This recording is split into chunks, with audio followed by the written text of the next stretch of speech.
Come gather round, people, wherever you roam. Admit that the waters around you have grown, and accept it that soon you'll be drenched to the bone. If your time to you is worth saving, and you better start swimming or you'll sink like a stone, for the times they are a-changing. That's the harmonica. I don't know how to do a harmonica with my voice. I can usually do like a like a trumpet, but like a harmonica is very hard to do. Anyway, hello, hi, welcome. The show's name is Politics.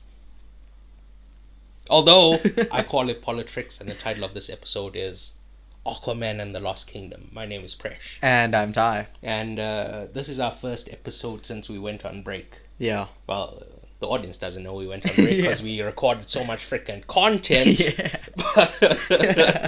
But yes, because we recorded so much content, things would die in the last couple of episodes. Like, I fell asleep during the Eyes Wide Shut commentary. We forgot to even give it a rating. It was very bleak, bro. Like some horrific shit. Yeah. So yeah, I give Eyes Wide Shut a 10. Okay. just so everyone knows. Yeah, yourself. Do you even remember? It was so long ago. It was a different lifetime. It was literally last year. Yeah.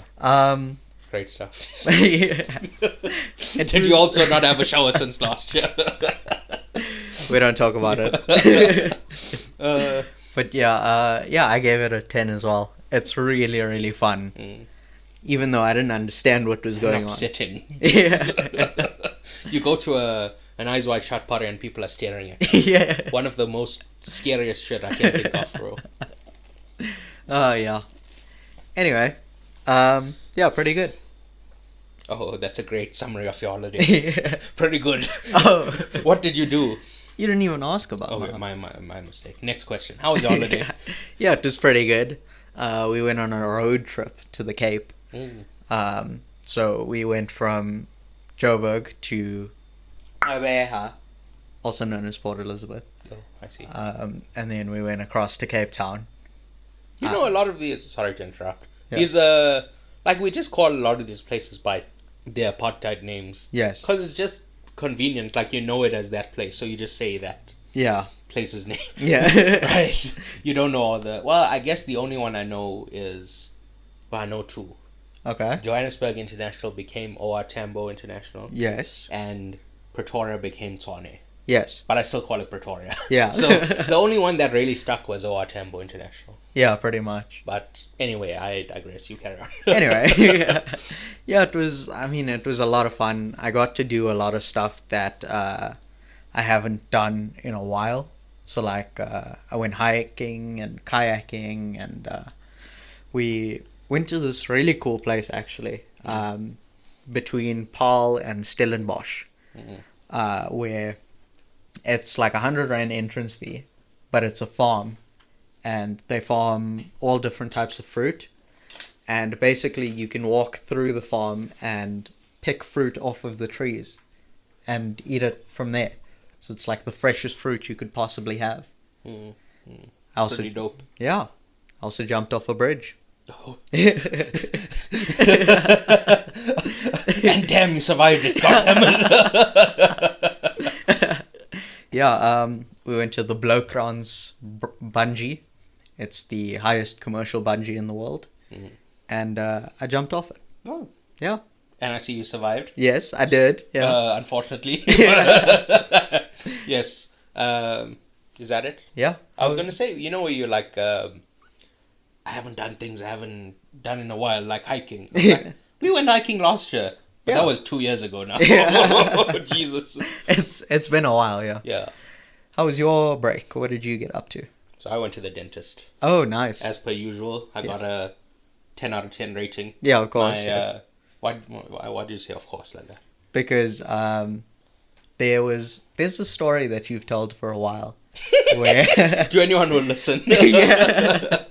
When I was a child, and I mentioned it on the podcast, yes. I was listening to an older episode. I do it from time to time, obviously to do our stats. Yeah. But there's something like I can't remember. I'll go, re-listen. Yeah. And I told this exact story a few weeks ago. Look, when I was a child, Yes. I went to the dentist, Yes, and you the did. dentist told me I could be a tooth model. Yes. Fact. Yeah. That's what happened.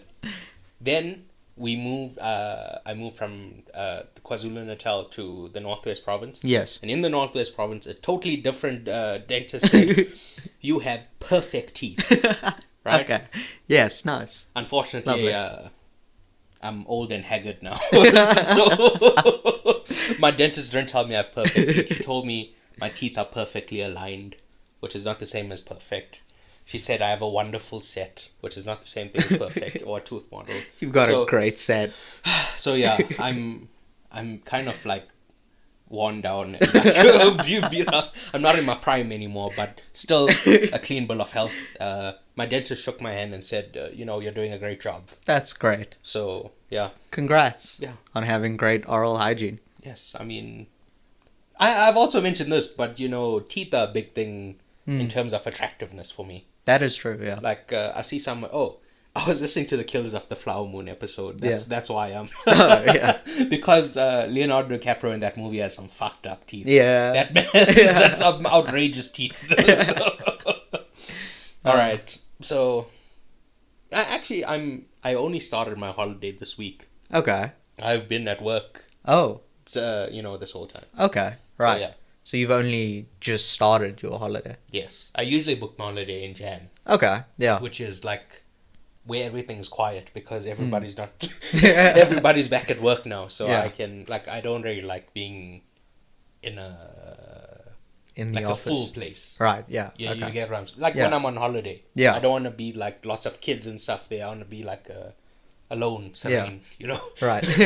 You don't want to go in the peak times. That's what I'm trying to say. Yeah, makes sense. Right. Right. So can we get into the news for the week? Yes, we can. All right. So on Wednesday and Thursday last week, a judge unsealed a new set of filings from a case related to Jeffrey Epstein. Yes. Do you know who that is? Yes. Who's he? He was he was the guy that didn't kill himself in jail.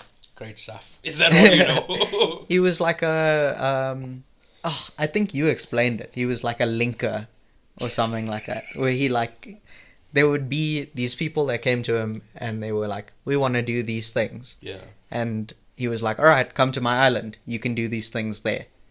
And then he'd Not necessarily. okay. Are you talking about what I said the other night at supper? Yes. Okay. Because I was trying to think whenever I mentioned Epstein on the show. Yeah, it wasn't we on the haven't show. really had a chance to talk about Epstein. Yeah. Right? I don't remember. I a don't story recall. with it. Yeah. There might have been. I'm just saying I don't recall. Right. Yeah. So he's a sex trafficker. Oh. He would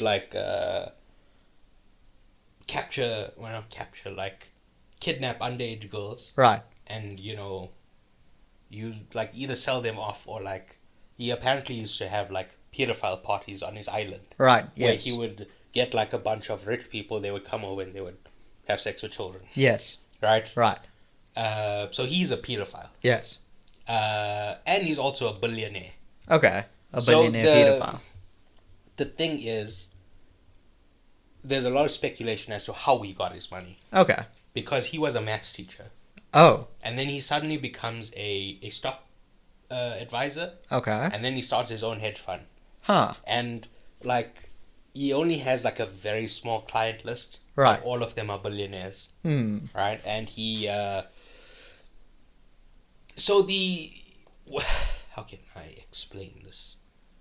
The implication. He tries to blackmail you. Okay. Yeah. So he'll bring you over to his island, Yes. and you may just think, oh, this is a prostitute or this is a regular girl. Yes. And then he'll record you, Okay. in one of his rooms. Yeah, And say, look, I've got you having sex with the underage girl. Yeah. And then he'll blackmail you into, whatever he needs. Yeah. So So the assumption is that he has a long client list of people that he's blackmailing. Right. And every one of them wanted him dead. Okay. So when he died, it was he died of a suicide. Yes. But there's a lot of speculation that one of the people on his client list had him whacked. Yeah. Right? I think it was a suicide Okay. because I'm 80% sure he'd have some sort of fail-safe. Yeah. If you're this linchpin of if anything happens to me, then you know, All this stuff goes down the drain. yes. Yeah. So I would have like a dead man switch where like if I don't contact this person within like A certain amount a of certain time. amount of time, release the docs. Yeah. Right. Right. But again, I have no idea how this man operates. He could just be an idiot. Yeah. I'm just saying, if it were me blackmailing the world's elite, I would have it. Right.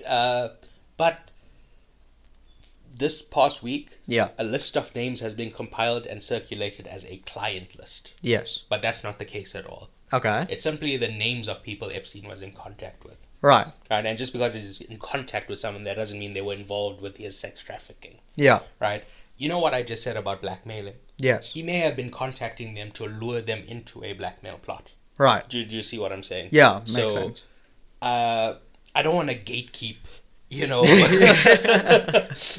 being a detective and like finding out about these pedophiles. Yeah. But since he died, Yes. there's been this, and his name became mainstream, there's been this huge uptick in misinformation being spread about him, Okay. especially by right-wingers to advance their political goals, Okay. right?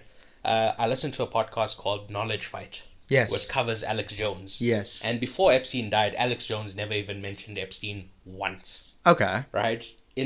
They've done, I think, over 800 episodes. Oh my goodness. Alex Jones, up until he died, not up until he died, up until he was arrested, Right. he never mentioned him once, right? Epstein, not Jones. Right. Alex Jones didn't mention Epstein Right. until he was arrested. Right. That's what I was saying. Since then, he's claimed that he was investigating Epstein since the early 2000s. Seems a little suspicious to me. Because Epstein was arrested in like 2008 Okay. in like a small Florida town, Right. and he was just let free.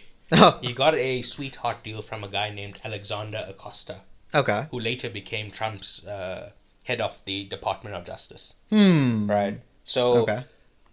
a lot of people think Acosta is in his pocket, Yeah. or like. But the thing is, he has like a bunch of people in his pocket, so we don't know, right? Right.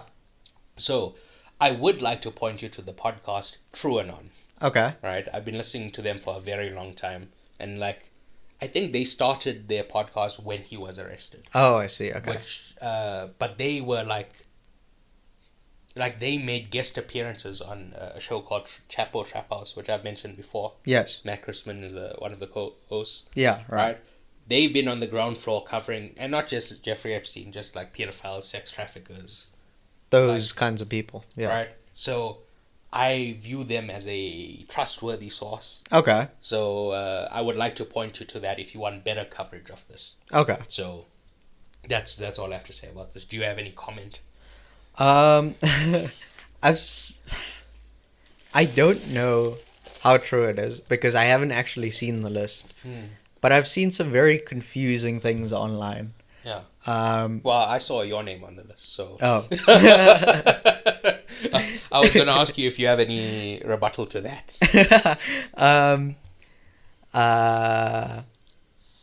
No, that's it. I was You on the there. island. Yeah.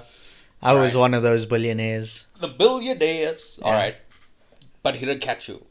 No. Okay. You were just doing pedophilia. Uncaught. Anyway, what else do you have? You didn't even comment. I saw a lot of stuff that was like there was a threesome with Prince Andrew and two other old guys. That was kind of strange. Wait.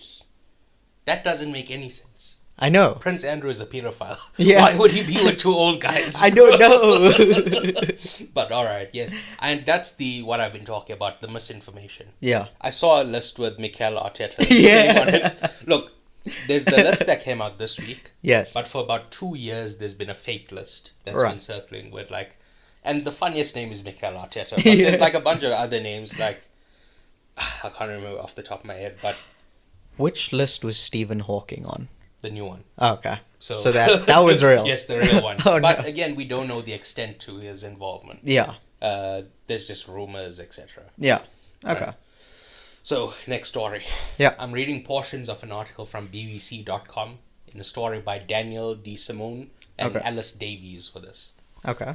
South Africa has filed a case at the International Court of Justice, the ICJ, alleging that Israel is engaging in genocidal acts in Gaza. Yes.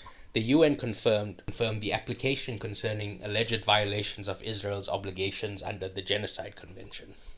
The ICJ, which is based in The Hague in the Netherlands, is the UN's principal judicial organ. It settles disputes between states and gives advisory opinions on international legal issues. Following its application to the ICJ, South Africa's presidency said in a statement that the country was obliged to, quote, prevent genocide from occurring.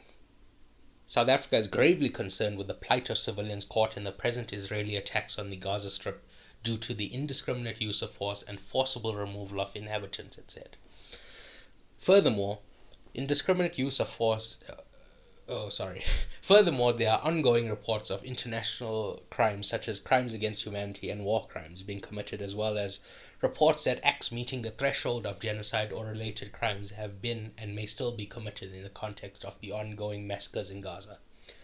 The 84-page document states that the acts and omissions by Israel are genocidal in character because they are intended to bring about the destruction of a substantial part of the Palestinian national, racial, and ethnical group.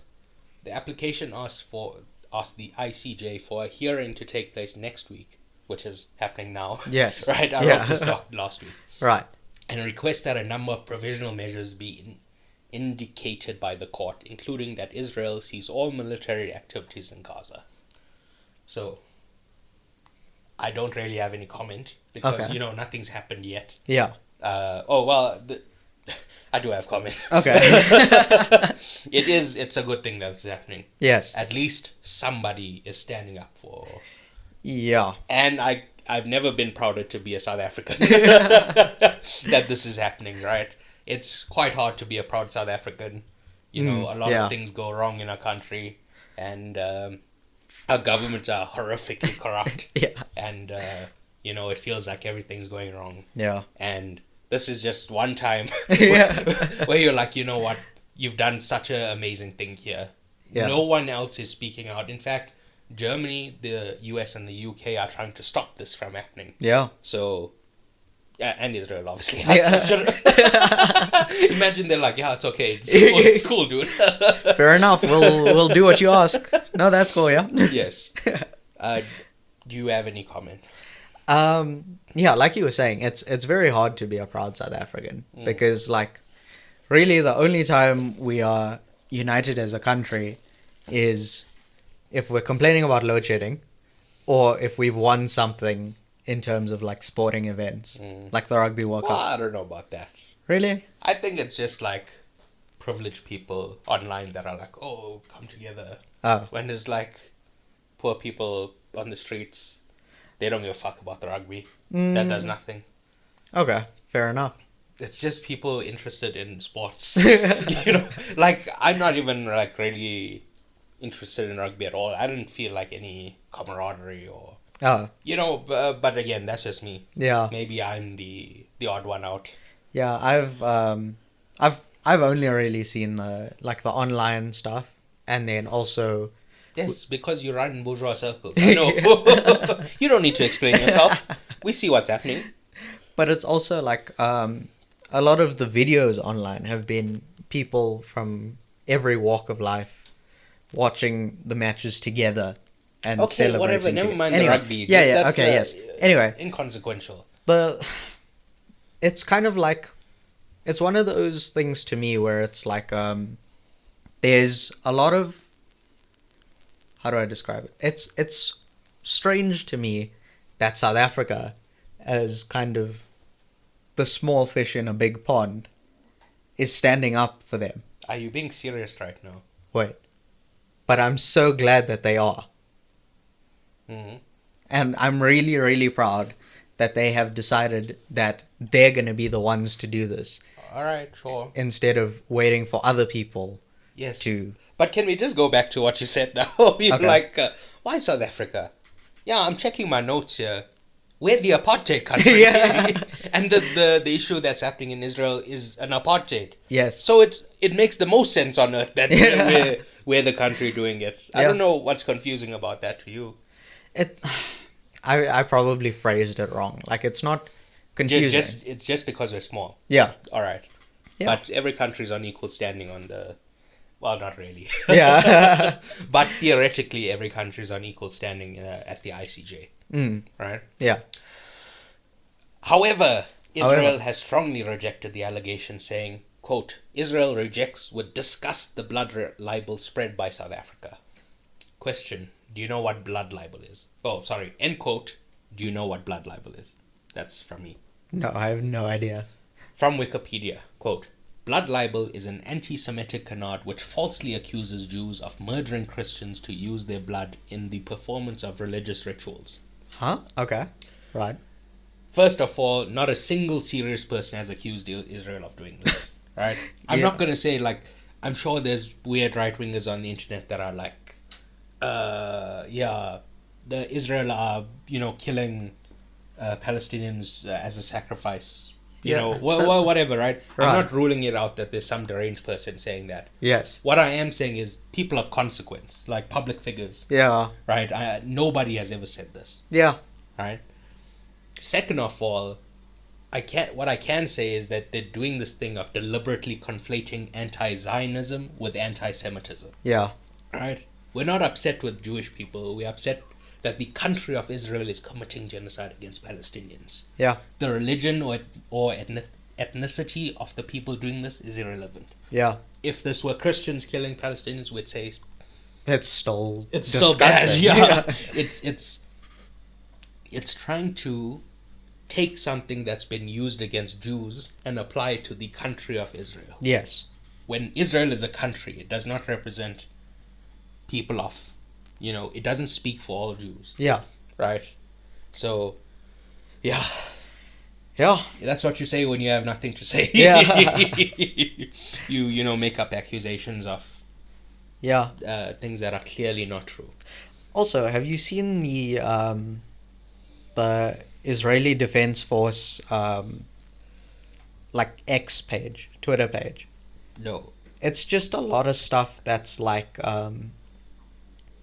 it's weird stuff where it's like they've clearly planted things in Palestinian homes that they've raided. Oh yes, I've seen this. And then gone in. Well, somebody had a copy of Mein Kampf. Yeah.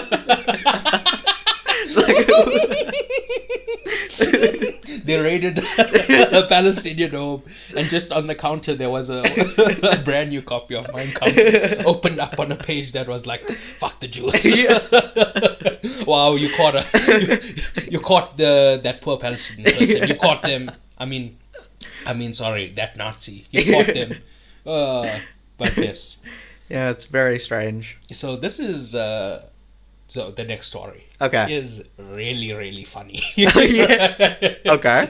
This next piece is an excerpt from the Associated Press in a story by Jake Offenarts. Yes. Quote, a historic Brooklyn synagogue that serves as the center of an influential Hasidic Jewish movement was trashed this week during an unusual community dispute that began with the discovery of a secret underground tunnel and ended in a brawl between worshippers and police. The conflict erupted in the global headquarters of the... So, it's written Chabad, but I've heard it pronounced Chabad. Okay. So I don't know... I'm just going to call it Chabad. Okay. The Chabad Lubavitch movement in Crown Heights, a deeply revered Jewish site that each year receives thousands of visitors, including international students and religious leaders. Its Gothic revival facade, immediately recognizable to adherents of the Chabad movement, have inspired dozens of replicas across the world. But on Tuesday, the synagogue remained closed off by police barricades as New York City building safety agents inspected whether a tunnel dug without official permission may have caused structural damage to the famed property. Officials and locals said young men in the community recently built the passage to the sanctuary in secret. When the group's leaders tried to seal it off Monday, they staged a protest that turned violent as police moved in to make arrests. Right. Sorry, I'm thinking of this guy on X who he was complaining about hearing... Yes. He's been hearing Yiddish in the walls. And then, it turned out there was a tunnel, a Jewish tunnel underneath his house. So wild, bro. Right? But it's apparently these younger members of the church. Yes. Okay, let me take it slightly back. The founder of this particular sect Yes. is a guy, I forget his name. Okay. And he's viewed as like a messiah, or like a, Like a second coming of a prophet of some description. essentially, like, he's on that level. Right, yes. Maybe I shouldn't say messiah. Yeah. But, like, he's pretty up there. Yeah. You get what I'm saying? He's like a demigod of sorts. He died a few years ago. Oh, right, okay. So these younger men are like, they're doing this on behalf of him. Okay. He wanted to expand. Oh, right, I see. Or something like that. Yeah. And apparently they were using those tunnels to get into a place to study. Oh, Which, no. Okay, this is the thing.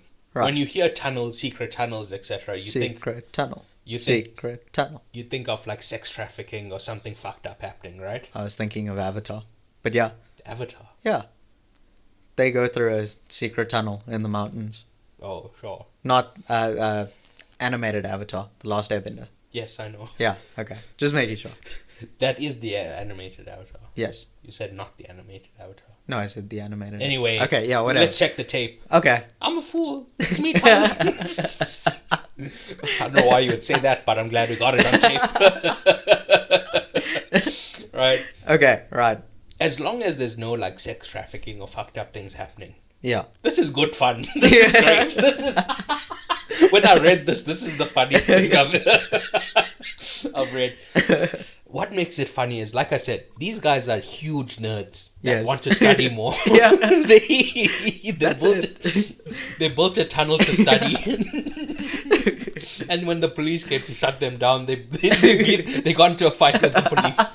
Listen, obviously, well, I don't want to speak for this podcast, but I Yes. am a cab. Okay. All cops are bastards. Yes. You love cops. They're your favorite. Oh. Right? I don't know about this, but You're yeah. actually related to cops. So are you. But I've disowned them. Have you? Yes. I'm telling. I'm telling. But yes, you love cops. But when I see cops getting beat up, I love it. It doesn't matter the context. Maybe they were in the right. I just love seeing it. Right. Fair enough. Yeah. Do you have any other comment on that? I just think it's really fun. Like, there's a lot of speculation going around. Like, some people were saying that these young men dug this tunnel so that they could spy on the young woman of the same movement. Yes. Well, this is the thing. Their tunnel goes underneath the women's section. Yeah. But it's not like there's an entrance there where like they can peep or something. It's just, it goes underneath. It's just there. It's just underneath. That's from what I've read. Yeah. But yeah, anything else? No, that's about it. Alright, so can we jump into the context for this movie? Um, Oh, do you have a news story? I've got some news. Well, Right. why don't you let us know then, chap? Yeah. Have you... Interesting that we have a news segment here. So, I've just got a lot of aviation news this week. Have you heard of Alaska Airlines Flight 1282? Of course. Oh, yeah, okay. What? Yeah. Do you think I'm a fool? Yeah. Only fools don't know about Alaska Airlines or something. 92. Everyone knows about 92.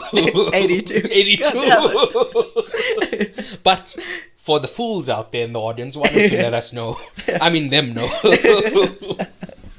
So it was a scheduled U.S. domestic flight operated by Alaska Airlines from Portland International Airport in Oregon to Ontario International Airport in California. So not Ontario in Canada. Yes. Yeah, just thought I'd clear that up. Yeah, because that's far away. Yeah. That's like a cross country Yeah. to go from Oregon to Ontario. Ontario. Yeah. Like, I mean, Ontario is near to New York on the west coast. Yeah. Portland's on the east coast. It's literally across the... Yeah. It's like the opposite end of the world. Yeah. Anyway, West Coast flight. End of the world, end of the country.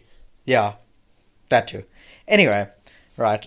It Shortly after takeoff, on the 5th of Jan, 2024, a door plug, which I don't know if you know this, but so on a... Do you know what a Boeing 737 is? Plane.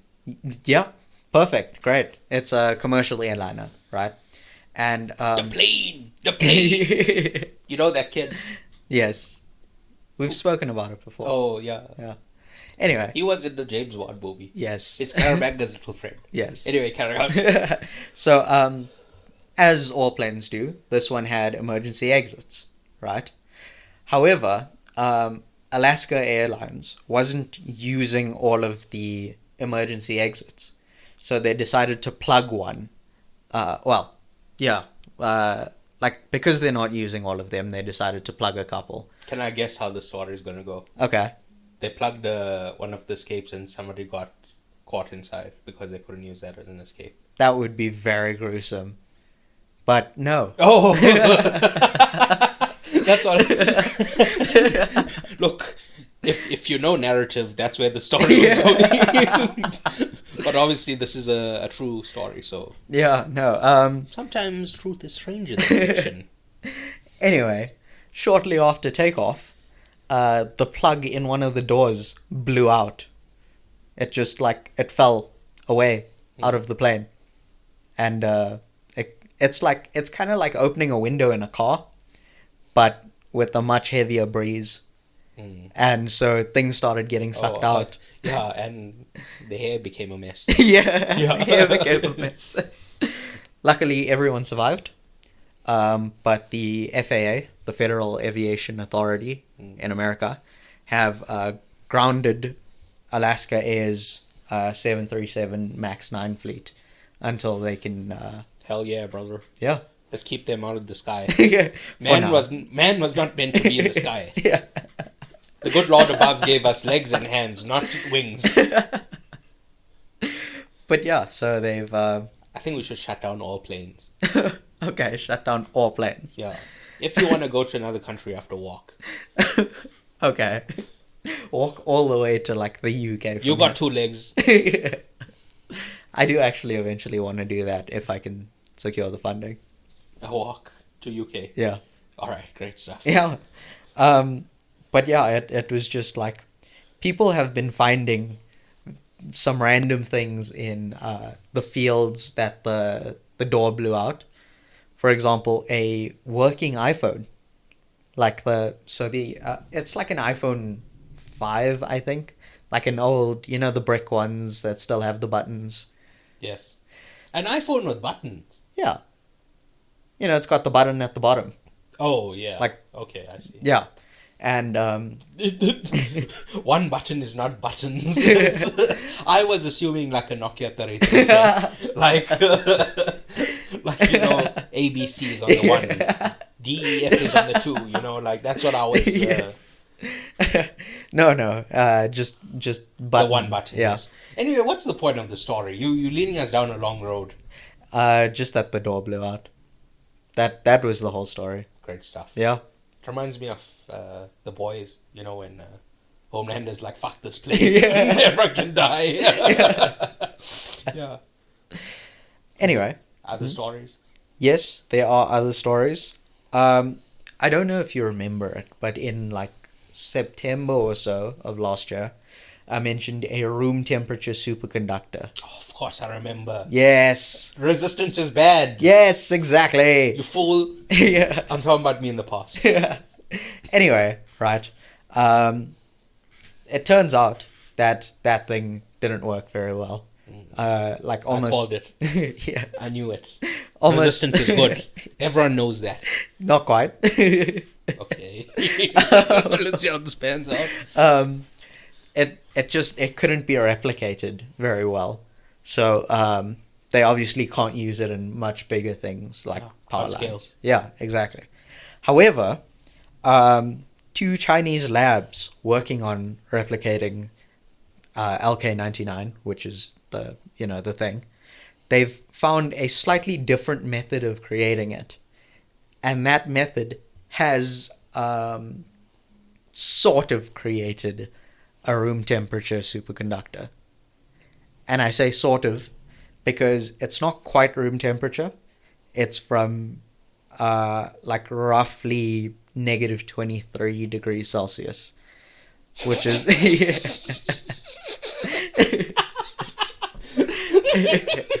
Very close then. yeah, yes. A hop, skip, and a jump away from room temperature.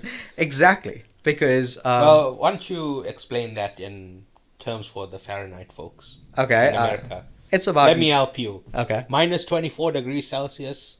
23. 1 million. 1 million degrees Fahrenheit. That's what. That's the conversion rate. Anyway, you're welcome. Damn. Carry on with the story. Fahrenheit inflated recently. No, that's how it's always been. I'm pretty sure. I've been checking the. Like they check the currency. Yes. Of like the currency was like 7 rand to the dollar before. Yes. Yeah. Yeah, I checked the Fahrenheit to the Celsius. I just make sure everything's in line. Yeah. But anyway, the biggest thing was that they needed to have that new substance replicated. And it's been replicated. Just not as good. No, as good. Like exactly the same. No. I'm going to stop you there. Okay. Minus 24 degrees is not as good as room temperature. Yeah, okay. It's close. Yes. Hop, skip, and a jump. Yes. But it's not the same. Get the fuck out of here. Well, it's... Okay, sorry. Let me rephrase. Are you saying the difference is negligible? Basically. All right. Because we can cool things to negative 23 degrees using things like liquid nitrogen, which is very, very cold. But anyway, right, this new thing had to be replicated. And it's been replicated. All right. Which, so this one can scale. Yeah, this one can hopefully scale. So we go back to the question Okay. I asked initially. Yes. On that other episode. The other episode was Oppenheimer, by the way. Yes. I know this because I go back and listen to the Oppenheimer episode. Like, I've done it a few times. Okay. Like, every time I watch a Christopher Nolan movie, go. which I've done 3 times since Oppenheimer Right. came out. I rewatched Oppenheimer, I watched Interstellar, and I watched Inception. Okay. Yeah. But yes, every time I've gone back and listened to the Oppenheimer episode, and our Oppenheimer episode gets better with each. Each. I think, like, well, I might start a YouTube channel. Okay. And like, because I have like a video idea about the movies of Christopher Nolan, Right. which I don't think would work in like podcast form. Yeah.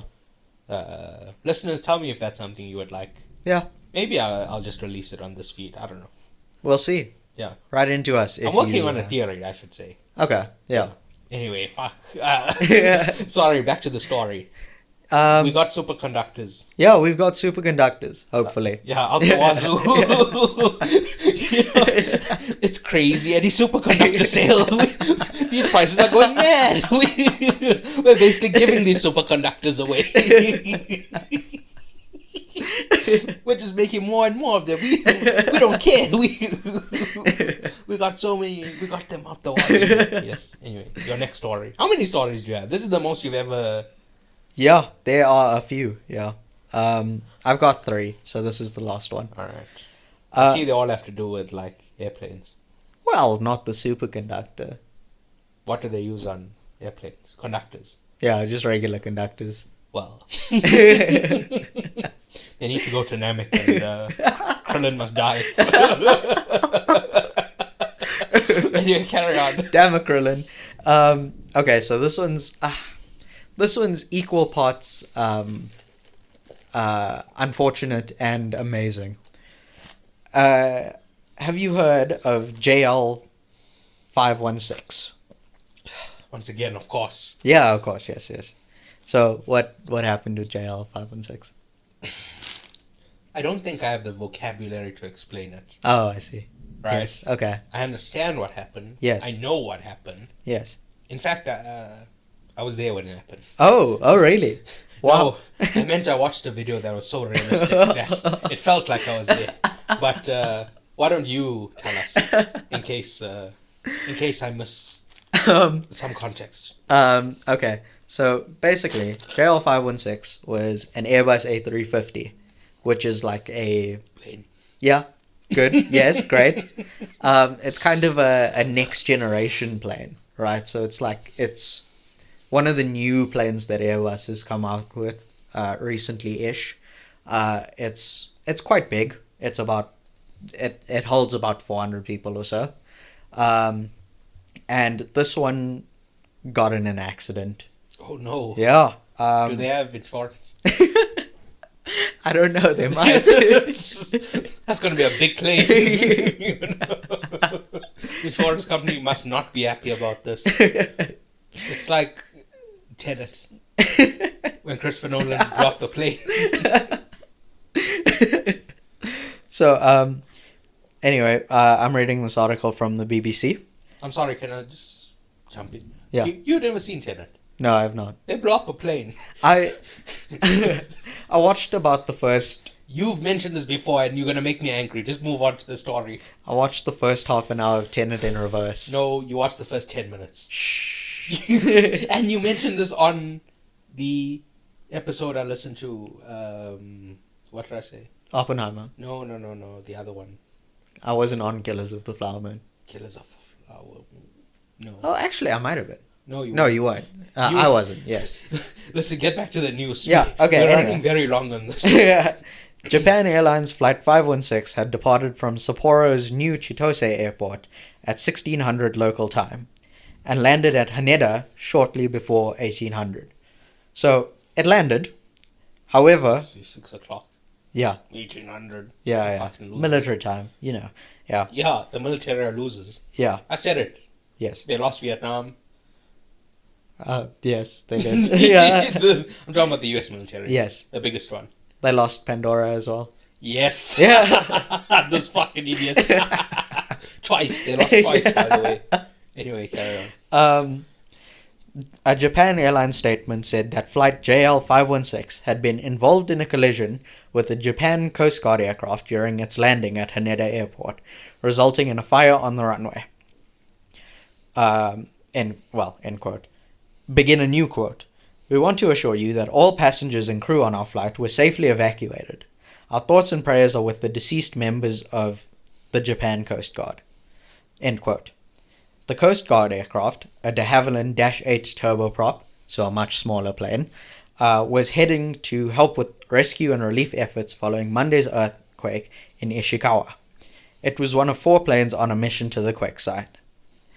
TV footage shows several fire trucks at the scene as smoke and flames billowed from the Airbus.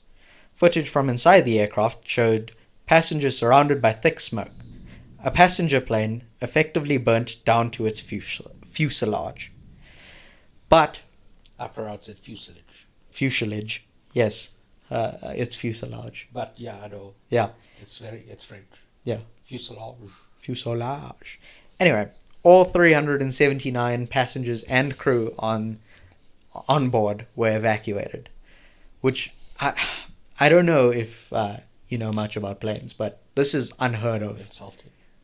Yeah, that is true. They call me Mr. Planes. That's cool. They called you Mr. Planes. Yes, because I knew all about planes. But if somebody showed me a plane, I'd say, yeah, that's a plane. But like, genuinely, credit to the Japanese people and crew on board that plane, because it's insane that every single one of them got out of a burning plane not completely unharmed. There were about 14 injuries. But, I mean, like... That's a fucked up thing to laugh at. All of them survived. Alright. That's the main thing. Good to hear. Yeah. Do you have any comments? No. Okay. Then... it's yeah. I just... I don't know about Japanese... planes. Aviation. Yeah, anyway. So we're done here. Yeah. Can we head on to the context? Can you please describe that? Okay.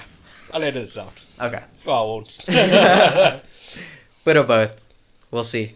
No, I definitely will. Oh. Okay. Like, I know I'm unprofessional. But there's a limit to that. This is a bit much. Yes. Yeah. Right. I do a lot of editing. Yes. On the episode. Indeed. Just tightening up, get it, or fixing the audio, etc. More than you would think. Oh, really? Huh. I thought we were perfect, to be honest. Well, it's more like, like I said, something will happen with the audio, Yeah. and that's more the. So, can we Okay. get into the context of the movie? Yeah. So, this is directed by James Wan, who we Okay. mentioned in the Socks episode, Yes. and I think in the Nun 2 episode, Okay. because his big break came out when he directed the first Saw movie. Yes. So obviously, and then later in his career, he created the Conjuring universe, Yes. which The Nun is a spin-off from. Yes. Then Right. in modern times, has moved into blockbuster filmmaking with Furious 7 and, of course, the two Aquaman movies. Right. Yes. The next thing is, this will be the last movie in the Snyderverse. Yeah. To recap, in an attempt to compete with Marvel, DC got Zack Snyder to be their Kevin Feige. Yeah. Right? Kevin Feige is the person who maintains the Marvel Universe. Yes. He's the guy in charge. Yeah. But bad reviews and lackluster box office results caused the universe to cave in on itself until this year, when they announced that they will be rebooting with James Gunn in charge.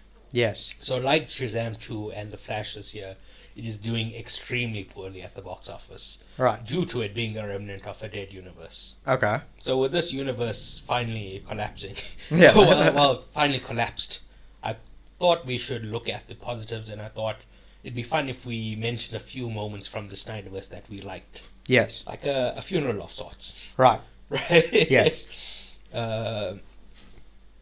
So, do you want to give your list first, or do you want to go like 1, 1, 1, 1?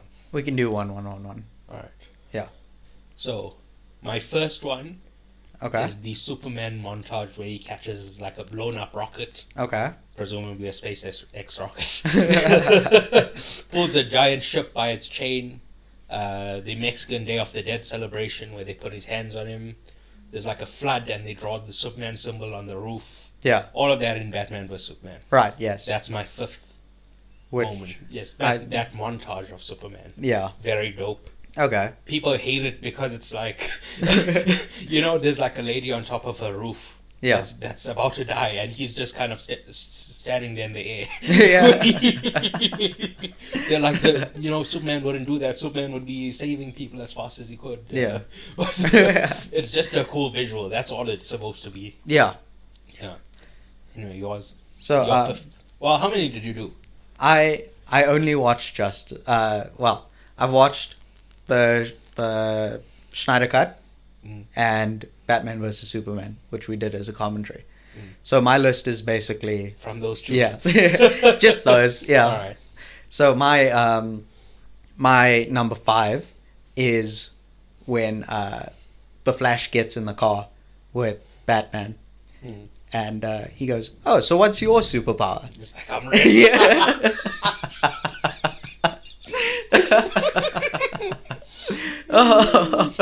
Excellent stuff. Yeah. All right. My number 4. Yes. So that's what this is. Some kind of Suicide Squad from the first Suicide Squad movie. Will Smith might as well have just looked directly into the camera and said it. I think about this like a lot. Yeah. Like when I finally realize something. Yeah. I'm like, oh, so that's what this is. Some kind of and then whatever it is, right? Yeah. I get a lot of play out of that. Yeah. That line. Your number 4. Mine is when, what are they? Are they the Amazons? Wonder Woman's people. Yeah.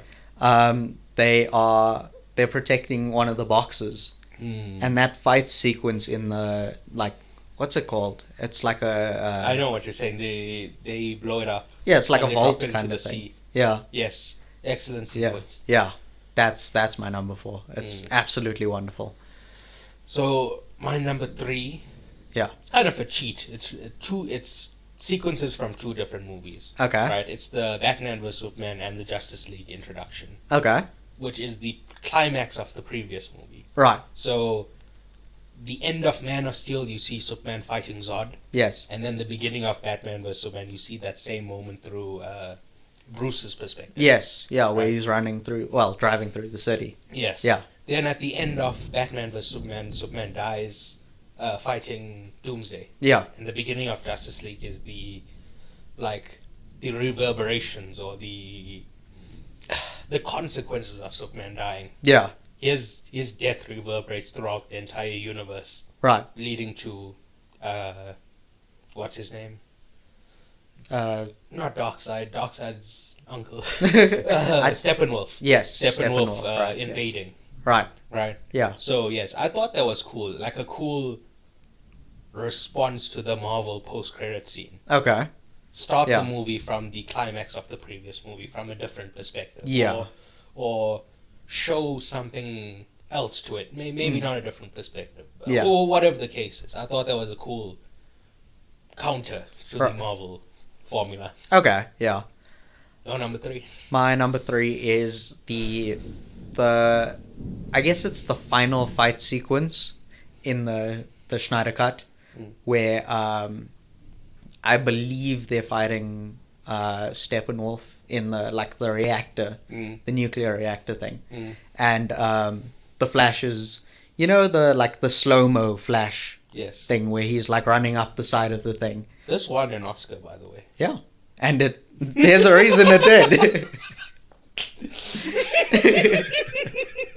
It's so funny, bro. The Flash goes into the Speed Force. Yeah. That's what it's called. Oh, good to know. Yeah. But yeah, it's I love the just the visual of it. Like the electricity, and then everything else is in slow-mo, but he's like so normal about it. It's very, very cool. Okay. Yeah. My number 2. Number 2. A crabman fights a shark. We did this in the Aquaman comedy, Yeah. but that's just one of my favorite parts maybe of the last decade. It's just a giant crabman and he's fighting a shark. It's so dope. It's so silly. It's so fun. It's so a crabman fights a shark. That's what I call the first Aquaman movie. A crabman fights a shark. Right, your number 2. The Superman revival in the Schneider Cut. It's honestly, now that I'm thinking about it, it's just a lot of Schneider Cut stuff. Yeah. Because I haven't seen much else. But yeah, the You watched Aquaman. I did watch Aquaman, yes, but okay, well, You watched 2 Aquaman movies. yeah. So that you is watched at least 4 movies in this universe. That is also You're true. just snubbing Aquaman. Well, technically, but we'll see. Biased against Atlanteans. Okay, we'll see about All that. right. Right. Anyway, yeah, it's also just a very, very cool scene where, like, the Flash takes that run up, and then he jumps, and he doesn't know if he's gonna generate enough electricity to revive the Superman. And he touches the thing, and it's like, oh, damn, it worked. I really like how they built the tension, and then from there they released it in that way. Does that make sense? Yes. Yeah. And just correct me if I'm wrong. There's a picture of his father there, right? Yeah. So,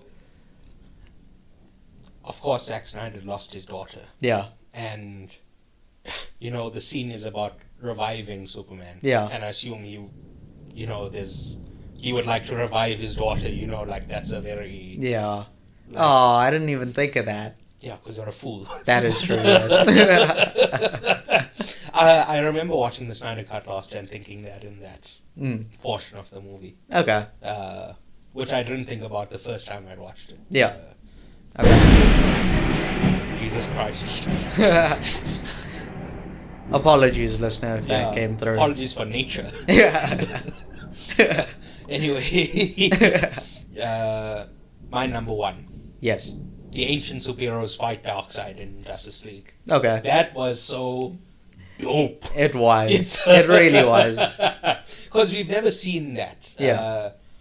Unfortunately, like I said, this universe collapsed on itself before we got to see them team up. Yeah. We saw Batman, Superman, and Wonder Woman against Darkseid. Yeah. But that is a very dumb fight. Yes. Superman just basically commits suicide. Yeah, pretty Because much. Wonder Woman was kicking Doomsday's ass. She was having a ball. And this guy, for whatever reason, grabs the kryptonite spear and does it. Wonder Woman could have done... She's not affected by kryptonite. Yeah. That, not a well thought out No. sequence or just movie already. Yeah. Well, universe, which is why it collapsed in on itself. Yeah. But yes, that's my number one moment. And while we've done 9, I don't know what your final one is. Okay. But all 9 have been different moments. Yeah. And I'm kind of shocked by that. But let's see. Your number 1. My number one, and I feel like this is probably gonna be a surprise, but it's Aquaman's first fight sequence in the submarine, where he's cracking off zingers. This I should have. Okay, sorry. No, the end of that sequence should have been on my list. Yeah. I burst into laughter every time I think about that. I'll mention it later in the episode, but put a pin in that. Yeah. Carry on. It's like, I mean, he bursts in and he's just like, he's not phased by anything that they do. Well, I mean, they're just humans. Yeah. He has Atlantean powers, of course. Yeah. It's not a fair fight in the slightest. But yeah, it's just, I love the line delivery of that. Because every single quip is like, oh, that's pretty good. I'll take that.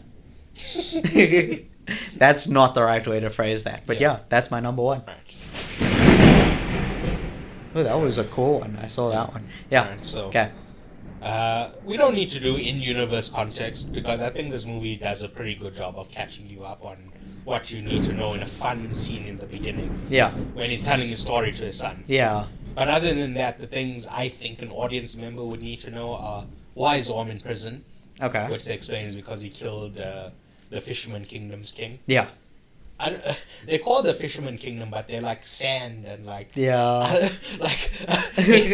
I keep wanting to call them the Sand Kingdom. Yeah. But, the Fisherman Kingdom. Yes. And number 2 is why is Black Manta seeking revenge? Okay. Which they show in a flashback of his hating ass dad saying, you need to live, so you can kill that son of a bitch.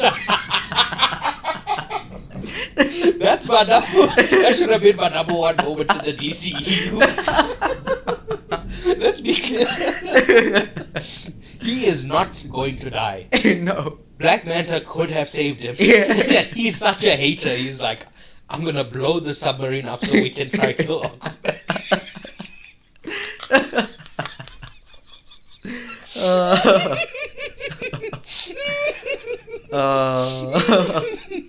Alright. Yeah. Also, to be clear, they didn't mention this in the movie, but Aquaman did not kill his father. No. Right? No, Aquaman injured him, and as he was trying to leave, Black Manta's father shoots at him. Yeah. Misses, hits the side of the submarine, and water starts flowing in. Yes. Black Manta is trying to stop him from drowning, but his father makes him leave by setting off a bomb. So again, Aquaman did not kill Black Manta's father. At worst, he didn't save him. But even then, he says, like, you ask the sea for forgiveness or something. Yeah, but still, Yeah. he didn't save him. Yeah, sure. Right? Which is against the ethos of heroism. Yeah, But it's not the same as killing him. that is true. Black Manta's father committed suicide. And a hater-ass fucking suicide at that. Yeah. It's outrageous. Alright, Okay. next thing. There have allegedly been extensive reshoots on this movie, Okay. which people have been using to push whatever agenda they want. Yes. For example, there's been a hate campaign against Amber Heard since the Johnny Depp trial, Yeah. right? Now, there's this thing of people are like, Amber Heard abused Johnny Depp. Yes. And some people are like, no, Johnny Depp abused Amber Heard. Yes. And from what I can make out of the situation, both of them have been violent in other contexts. Yes. So it doesn't shock me that they would have been violent with each other. Yeah. So I don't think there's any good people in the situation. No, not Like, really. yeah, they're both, violent towards each other. Yeah. So as far as cancelling, I think we should cancel them both. Cancel both of them together. Right? But there's been a hate campaign against Amber Heard. Yeah. Right? And their whole thing is that the reshoots were to diminish her role in this movie. Right. Another one is that people dislike the movie and say, well, the reason I dislike this movie is because it's a mess due to reshoots. Okay. Right? So the reshoots are like the cave in The Empire Strikes Back. Okay. The reshoots are whatever you bring in with you. Okay, right. James Wan has pushed back on this, saying it's the normal amount of reshoots. Yes. It was just difficult to schedule everything around the cast's other commitments. Yeah. With that being said, like the liberals who blame Russia for everything, I'm blaming Aquaman 2 reshoots for I stubbed my toe. Damn you, the Aquaman reshoots. Alright. But also, like Avatar The Way of Water, I posted about this on Instagram.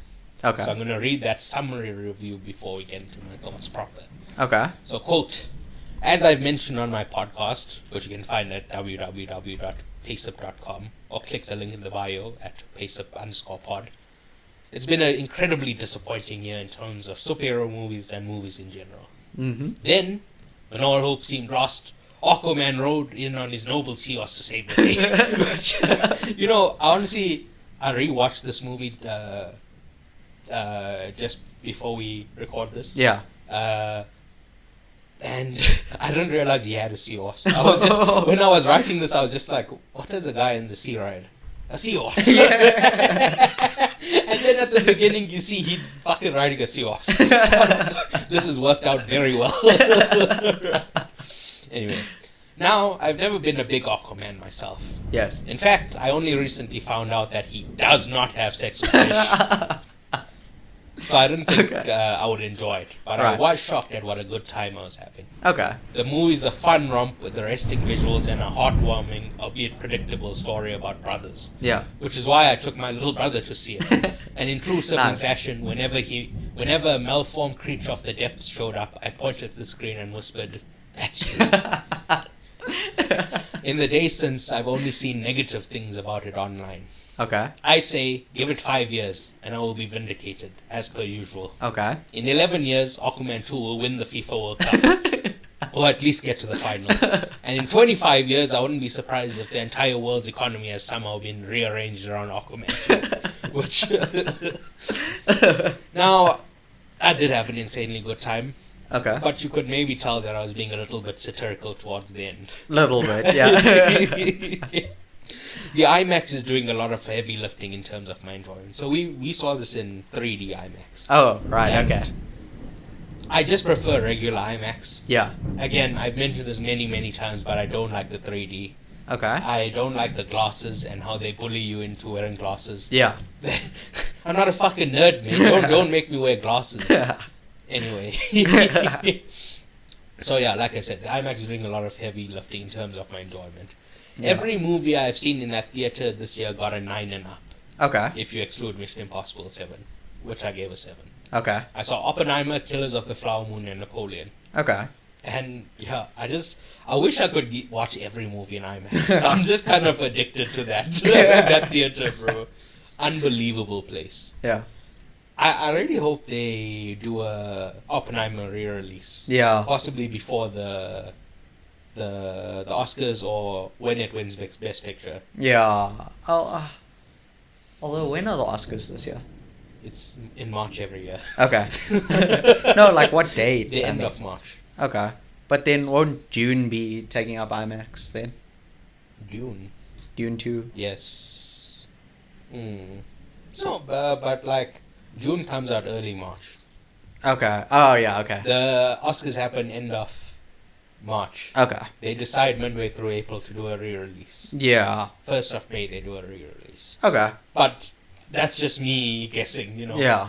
They probably won't even do a re-release because it's too soon. Yeah. It's very rare that they do this now. They used to, like, in the 80s, if a movie won Best Picture, they would re-release it so that, first of all, people could see it, but, like, to cash in on that. On the hype, yeah. Yes. And we're 50 million away from hitting a billy, So, yeah. Re-release it, cowards. Yeah. Yeah. And I mentioned my brother in the Instagram post, but I also went with my friend who does shrooms. Okay. And he says that the IMAX on shrooms is a game changer. Yeah. Just watching any movie on shrooms is dope. Huh. But when it's in this large picture format and the sound is so wonderful, it all blends together really well. It's like the perfect storm. Oh, nice. Okay. Yeah. My friend was saying he wishes he did it for Oppenheimer. Oh. So that's why Right. a re-release would be, even more beneficial. Yeah. For him, I mean. Not Yeah. me. Why would you even suggest that it's me? It's my friend. I would never. Alright? So, thoughts of the movie. Or do you have any context you want to give? No. Alright, my thoughts of the movie.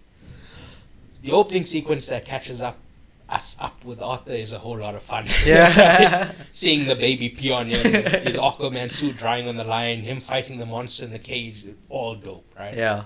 There's also the most screen time Amber Heard has in the entire movie, which is probably a good choice. Yeah. Like I said, I view them both as abusers. Yeah. So, I understand they had to include her, Yeah. but I'm glad she had a diminished role. Yeah. I don't know if that happened in reshoots or that was just the plan anyway. But yes. Yeah. Anyway. Anyway, yeah. Now this may be a reach because there's so little evidence for it. Yeah. So you just stop me. You slap me on the head. Okay. And say you shut up. Okay. Right. Okay. But I'm wondering if this movie has to do with climate change. You stop. He beat me up. I said a tap on the head. I have a black eye. He's Amber Heard. He's the Amber Heard of this podcast. Right. Anyway, yes. So Climate change. apparently this is from Jason Momoa. Okay. He leveraged his producer role to make this movie about nature and conservation. Yeah. Okay. In fact, there's like a monologue he gives to his son. Yeah. He's like, I'm so excited to show you nature and the world and Yeah. all that. And it's basically All that good just, stuff. looking into the camera and saying that. Yeah. Which, like, all this climate change stuff is nice. Yeah. But it's too on the nose. It's too, like... If it was more subtle, yeah. Yeah, that would have if they, like... if they don't mention the word climate change in this movie, yeah. if they just say, "Oh, the orichalcum is Messing with the flora and fauna and stuff. and the ice is melting, Yeah, right. and the ice melting is fucking things up perfectly." Mm. And you just, in your little pea brain, you put it together. Oh my god, that's like climate change. Yeah. That's instead of like literally calling it out. It's just a bit too much on the nose. Personally. Yeah. But then the other thing is this is a kids movie. Yeah. So a lot of stuff where I'm like, oh, I don't like this. But it is a kids movie. Yeah. So maybe kids need to be explicitly Told. yeah. Honestly, I didn't even realize it was about climate change. Wow. I saw the orichalcum's effect and I was like, oh, yeah, Orichalcum. that's what we're doing. Orichalcum change. Yeah. Orichalcum change. Yeah. Yes. It reminds me of like coal. You know how they use like coal-fired power stations Yeah. and that's everyone's like protesting against it. That's the The whole idea. yeah. Yeah. The metaphor they're doing. Yeah. Right. Right. So as I mentioned, James Wan is primarily known as a horror director. Yes. So the villain opening sequence where they find the underwater ice palace Yeah. and get attacked by the giant squid was scary as shit. I loved it. I loved it. Because like you don't know what's behind that thing, and when he breaks out in just a giant tentacle, that Yeah. looks so fun. It's Yeah. so cool. It also introduces us to the Dark Trident, Yeah. and I love the black and green color scheme that Yeah. it's shown throughout the movie. It. I don't know why it is, but like, black and green is probably one of my favorite color combinations. Like, if I ever get a really fancy car, You got a black and green. yeah, I'm wrapping it in matte black with green highlights. I thought it'd be the other way, green car with black highlights, but I feel like the black highlights won't stand out as much. But anyway, yeah. well, if it's on a green background, it will stand out. But nevertheless, I'm thinking of like Bumblebee. Yeah. He's yellow, but he has black. Oh, yeah. That's Like black racing stripes. yeah. So I'm thinking of like a neon green with black racing stripes. Oh, That's what I was thinking of. But you're saying the inverse. yeah. The opposite way around. Yeah. All right. Yeah. I thought the sequence of Black Manta trying to steal the orichalcum using those dope squid machines and his plan is foiled by Aquaman, Mira, and Nicole Kidman riding on the red sharks. Yeah. That scene, Mm. it's not my favorite. Okay. No, I liked it a lot. Yeah. I'm just saying, it's probably my number 3 scene of the Okay. of the sequences. Right. Right. The scene also incapacitates Mira, so she doesn't have a lot of screen time for the aforementioned reasons. Yeah. It would be my favorite if not for the next scene. Okay. Where they break Orm out of prison, right? I mean, the thing with the Orm scene, like the breaking him out, it is very cool, but I feel like a lot of the lines are kind of they're like pitched as zingers, right? But they don't land. Yeah, I Sure. personally, for me, it felt a little. Sorry, Kara. It felt a little too scripted for my liking. But that was, I mean, it's still a great scene. It's just the line delivery wasn't all there. Okay, I agree with your point, Mm. but I don't agree that it's limited to just the scene. I think throughout the movie, Mm. there's a lot of cringe dialogue. Yeah, that is true. That's yeah. So yeah. Yeah. They do this thing of explaining the plan, and the scene starts properly midway through. Yeah. Which I think is quite cool. Yeah. I love the very design nice. of the Sand Kingdom or the Fisherman Kingdom, Yeah. and especially those giant scorpions that they ride. It is very cool. Yeah. So it reminded me a lot of the Alien from the Alien movie. Mm. It has this practical look to it, but I'm sure they were done by CGI. Yeah. There's no way they could have done it practically, right? Yeah. What's the word? I read that they were trying to emulate the works of Ray Harryhausen.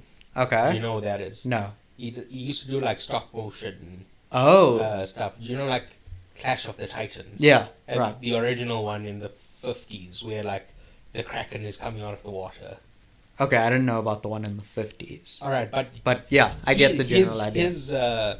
He had a very distinct style. Okay. Yeah. And that was they're trying to ape that style. Yeah. And I didn't think about it initially when I watched the movie, but now that I read that, I'm like, yes, that makes a lot of sense. Yeah. Okay. It has that practical feel to it. Yeah. Again. And when Orm gets in the water and like he comes out and he's insanely ripped, was such a cool visual.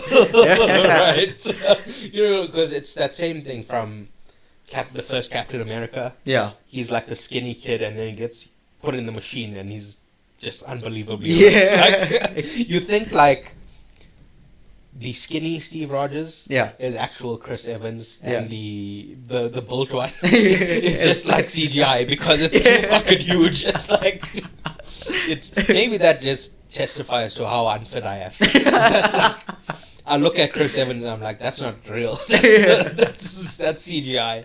But yes, similarly, I thought his body when he was locked up, that's his real body. His actual body, And this yeah. is CGI. But yeah, to be honest with you, I think Patrick Wilson looks better than Jason Momoa in this movie. Really? Far better. Huh. But it also has a lot to do with the hair. Yeah. Okay. I don't like long hair. Yeah, I do. And Patrick Wilson and my brother and I were arguing about this after the movie. I'm like, Orm's hair is so much better.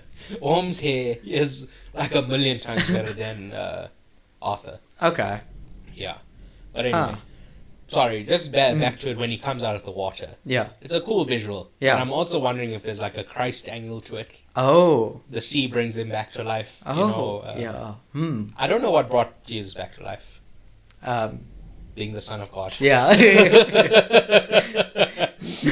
Right, but Nobody really knows. He went in a cave And dead he- and came out alive. yeah, that's what I'm trying to get at. Yeah. Was the sea in that cave?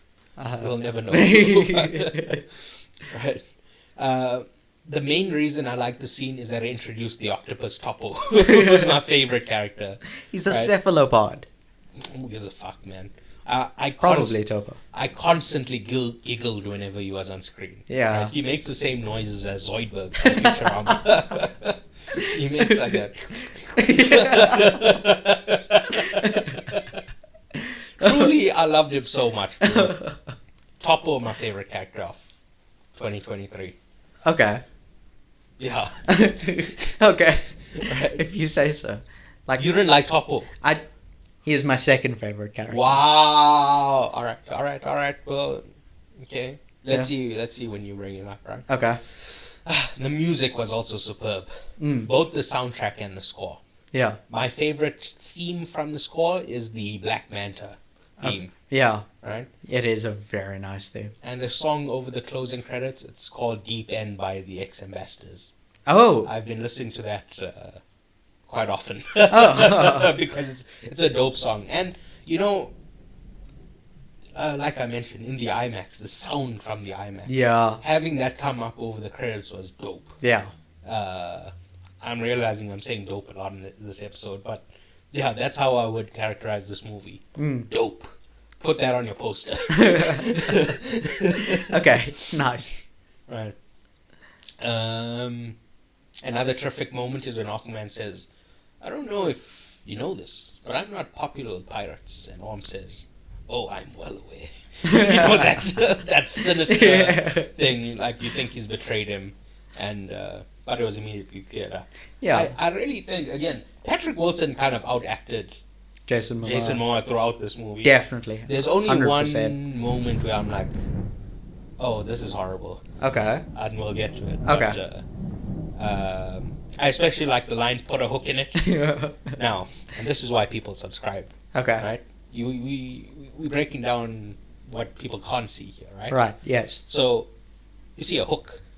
Okay. It's used to catch fish. Yes. But you're thinking to yourself, but Aquaman's not a fish. Yeah. He's Aquaman. Yeah.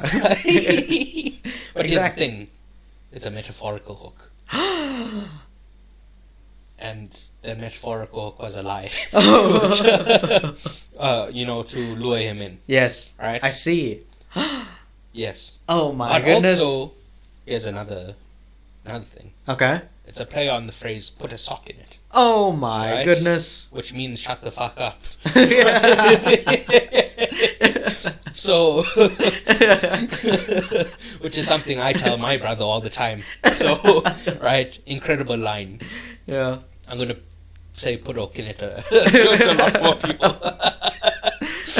Incredible line. Right? And no, I just don't think the audience would have got it if not for this podcast. For us, right? Yeah. This is the value add. This is why they subscribe. This is why we make the big bucks. Right. The next thing is inside the sunken citadel.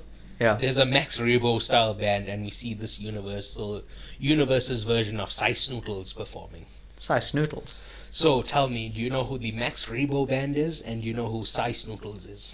I'm assuming the Max Rebo band was like a jazz band of some description.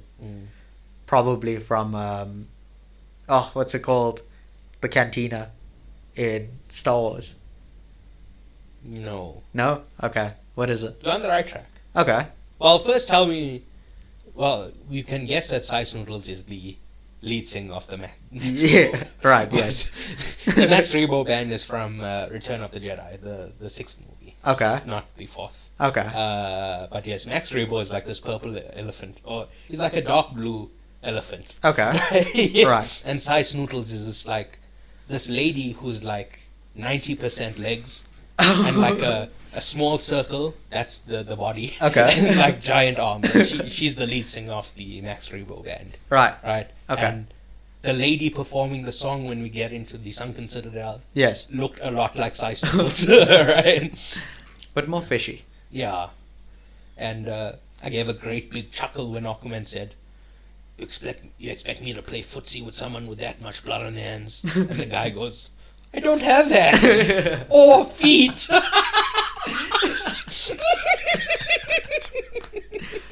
I fucking lost it, bro. My brother had to calm me down. Like small kids were looking at me. I was losing it, bro. Yeah. The thing I didn't understand was traditionally the kings of Atlantis have turned a blind eye to the sunken citadel. Yes. Perhaps we should make them see, or something like that, right? Yeah. But I thought this was a hideout away from Atlantean forces. Yeah, I guess it's like okay, bear with me here because this is gonna take a weird turn. I've got time. Right? In the Lion King, right? Mufasa warns Simba about going into the elephant graveyard. the elephant graveyard, and Simba's like, "Cool, I won't go there." I think it's similar to that, where it's like the kings of Atlantis have been like, "Yeah, just don't go there. You're gonna get messed up. It's not gonna be a good time. Don't go there." And the Atlantean forces have been like, "All right, cool, fair enough." No, but I'm taking it to mean he's saying like that guy is making it like a class thing. Okay. You know, like poor areas. Right. You say like, okay, he's the king, but he's government, Yeah. right? Right. You usually say government is not taking care of the poor areas. Right. They only take care of the rich areas. Okay. So I took from that guy saying you're turning a blind eye to the sunken citadel, meaning, Atlantis is not giving resources and helping such. them out, right? Right. Okay. But again, that's just my misunderstanding. That line, Orm says earlier that this is a place for Pirates and people looking to get away from Yeah. Atlantis. Yeah, because I took it to mean like the government knows about it. They're just turning a blind eye Yeah. on purpose. Yeah. They're just not going to do anything about it as long as it stays there. All right. Yeah. Okay. Anyway. Then they go to the island where the orichalcum is fucking up the environment. Yeah. And this is another crazy fun sequence. Oh, right? yeah. The only thing I didn't like is that when they see the inscription, "A true king builds bridges." Yeah. It's so predictable about what's going to happen next, right? I also hear it when Aquaman says, "Looks like my metaphor just saved your ass." What he was doing was literal, right? He should have said, "My literal just saved your ass." The metaphor was about reaching out to people. This was a literal. Nevertheless, right? It's so dumb.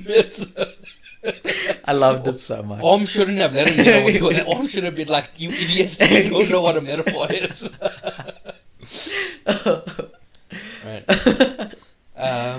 Yes. Like I mentioned in my Instagram post, it's predictable. Yeah. So Yes. I'm going to mention predictable a lot. Yeah, a lot of it that's was one just- of those, Mm.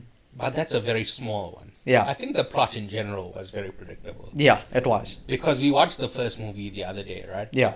And you could see that Orm is going to go on a good guy arc at the end of the first movie. Yeah. It's pretty clear. He had a little But- Vegeta arc. Yeah. Right. So this is a problem that came up a lot in the first movie. Okay. But someone will be explaining something and then an explosion will interrupt the scene. Yeah.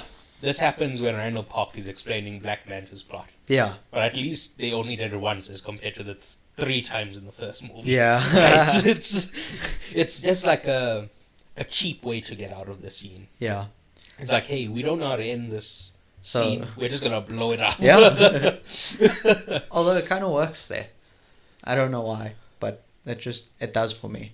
Yeah, well, because Randall Park, he's... My favorite character in this movie. Wow. Yeah. Because he's a nerd like you. Yeah. Fucking. Exactly. Yeah. And I'm a cephalopod. That's why. That's why I love Topo. Right. Another thing I'm just wondering is where Willem Dafoe? Yeah. They just like he died of poison. Yeah. He's just gone. He's just gone by.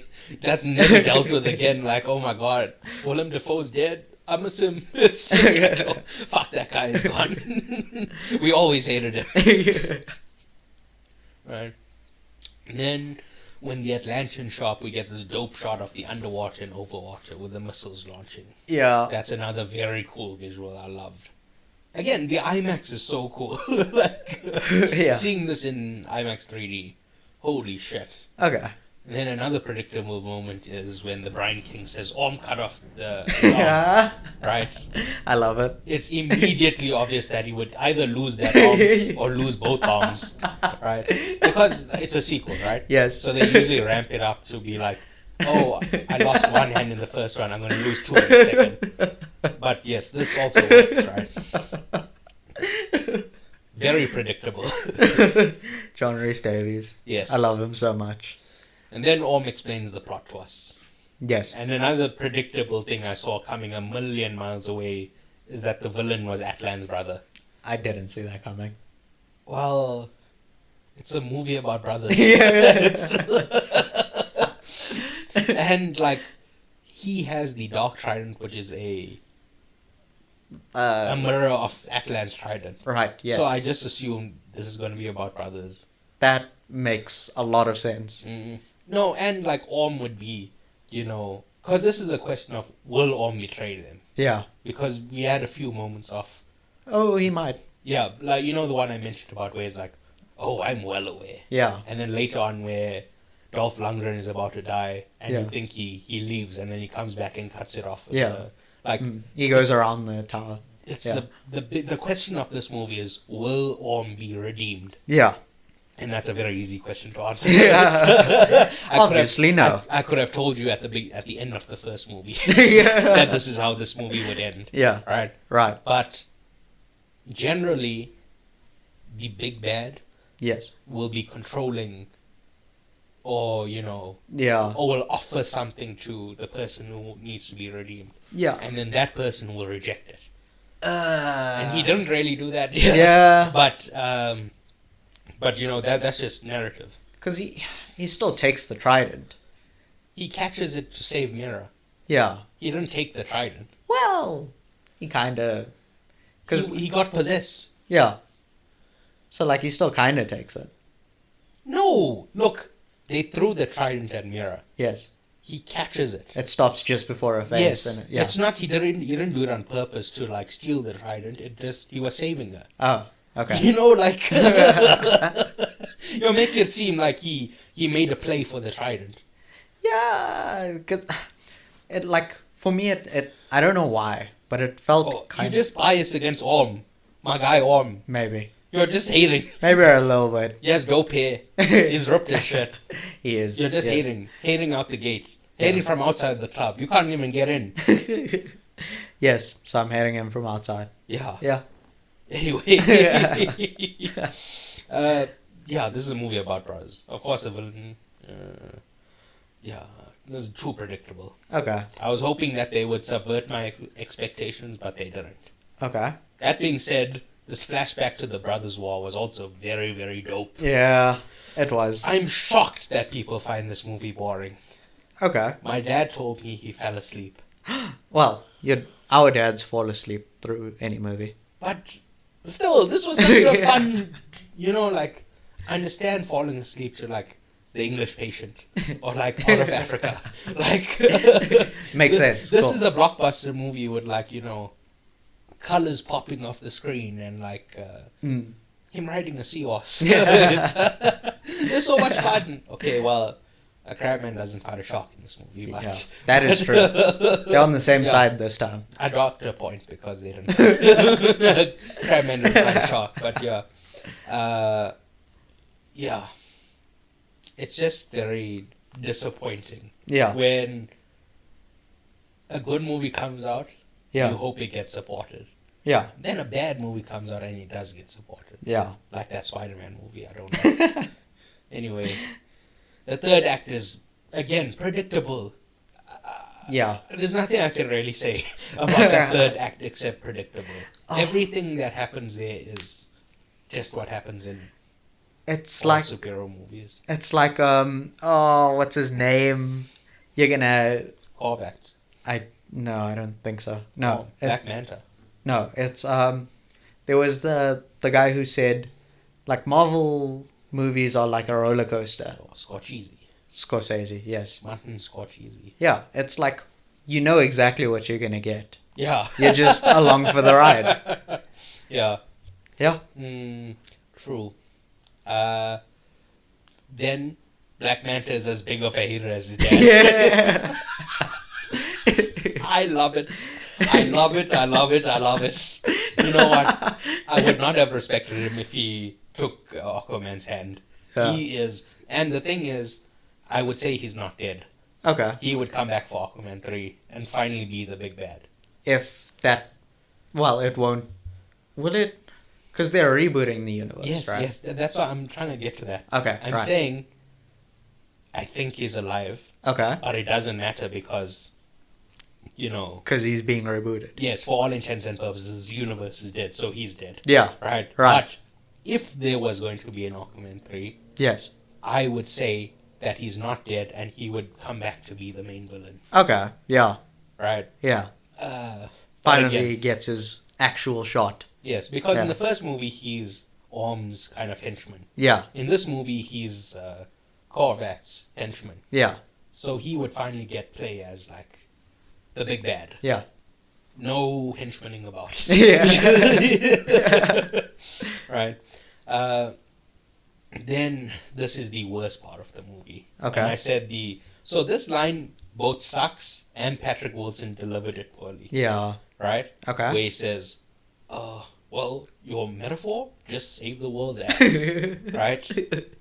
Yeah. Again, his delivery is bad. Yes. But the it line is. itself is self-congratulatory and masturbatory.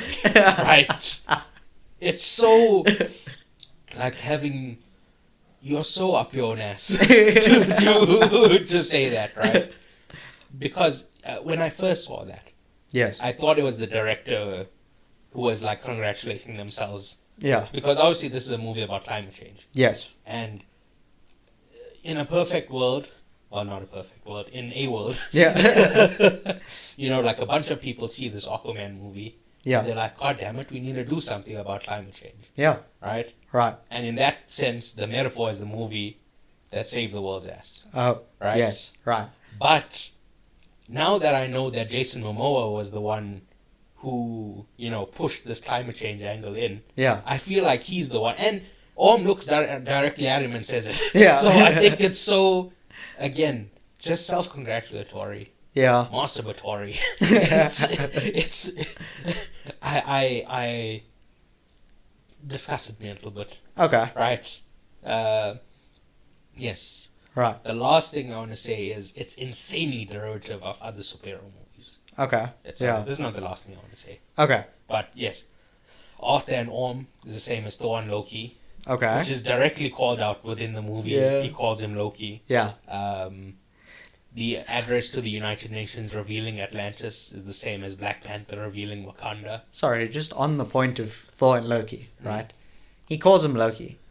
But does that mean that the Marvel superheroes are like a movie, or like, they've got the MCU within the DC EU? Are you done? Yes. Marvel didn't create Thor. It's a Norse myth. No, man. Oh! Yeah, you idiot. They're just referring to the myth. They're not referring to the comics. You're so MCU, right? you think Marvel Comics created Thor. That's the only version of Thor that exists in the world. If not for the Marvel Corporation, there wouldn't be a Thor. Oh, no. Great stuff. As I'm hearing you say that, my eyes just widened. I don't know if I should expose you. But the other night when we were having supper, Yes. your mother asked, what does Oppenheimer have to do with the bomb? I looked around me like someone was playing a prank on me. I was Praying a plank on you. playing a prank on me. Yes. Because I'm like, what the hell? What did you just say to me? He had everything to do with the bomb. He is the bomb guy. Anyway. Yes, anyway, yeah. Like I said, the address to the United Nations revealing Atlantis was Black Panther revealing Wakanda. Yes. Him saying, I am Aquaman, same as Robert Downey Jr. saying, I am Iron Man in the first Iron Man. Yes. A banger song over the credits. Yeah. It's called Deep End by the Ex-Ambassadors, which I mentioned already. Yeah. Do you remember The Amazing Spider-Man 2? No. Okay, there's a song, it's by Kendrick Lamar and Alicia Keys. Okay. It's called It's On Again. Okay. Dope. Very dope song. Okay. Right? And it's not a great movie, but that, when That the end movie credits. ends and the credits start going, Yeah. that was dope. Okay. So, yes. Yeah. It's cribbing a lot from other superhero movies. Right. My last point/question is, where was the Justice League in all this? Okay. Because That's a very good question. the morning I went to watch that movie, I posted a picture of Superman on my Yes. WhatsApp status. Yes. Right? Because I assumed you would see him, or at least they would be mentioned. Yeah. Because It I'm would be pretty sure, something. I'm 80% sure the world knows about the Justice League. Okay. Yeah. And yes. I was also pretty sure that they revealed Atlantis in the Justice League movie. But now, I don't know if they did. whatever the case is, they know Aquaman. Yes. Right. So is nobody wondering where did Aquaman come from? Clearly not, I guess. it's people acting with like shock, like Atlantis. Yeah. Anyway, do you have any closing thoughts? I think. Oh, actually, no. I'll say it after. But no, I don't really have any other closing thoughts. Yeah. But I enjoyed it, Mm. but I didn't enjoy it as much as originally expected. So I gave it a 7. Mm. But yeah. Right. So I You? gave it an 8. Okay. Upon leaving the cinema, I was ready to give it a 9. Okay. But the IMAX does so much. Right. When I watched it yesterday, I watched it in regular 3D. I thought it was like a 7. Okay. But I'm going to give it an 8. Okay. And in the future, like maybe I'll watch it on TV and I'll drop it down to a 7 or something. Yeah. But at current moment, I had such a great time. It's really shocking to me that people don't like this. Yeah. But whatever the case is. Okay. Now, are we done yet? Yeah, I would say so. This would usually be the end of the podcast, or we'll get into recommendations. Yes. Right. But I thought it would be fun if we did a predictions for the year. Okay. Right? Right. Do you have that? No. Alright. Gonna be honest. Yeah, I'm 80% sure I sent you a message. Yeah, you did. But anyway. I know you did. So the obvious caveat is that the release schedule changes and things I thought were coming out next year get pushed up or vice versa. Yeah. Right? So these are just the ones that are on the schedule now. Okay. And right, this is like a counter or a companion to our end of year wrap up episode. Yeah. So we can look at these predictions and say, and compare and contrast. Yeah. So my first category is best superhero movie. Okay. And there's only 5 superhero movies out this year. Yeah. So this is a default top 5. Yeah. Right? In 5th place, I have Kraven the Hunter. Okay. Who's a very limited character, I feel. Okay. He's conquered every animal on Earth. Okay. Now he set his sight on a more deadly prey. Okay. Spider-Man. Right? Right. But that's not like... I don't see where you go from there. Yeah. That story goes either you catch him or you don't.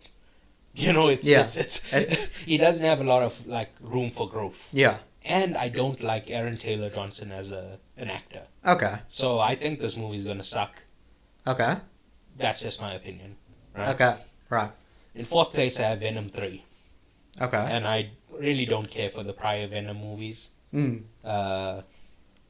I like certain portions of those Venom movies, but as a whole, I'm kind of against them. Okay. Right. Number 3, I have Madam Web. Okay. Which I predict will be slightly better than people think.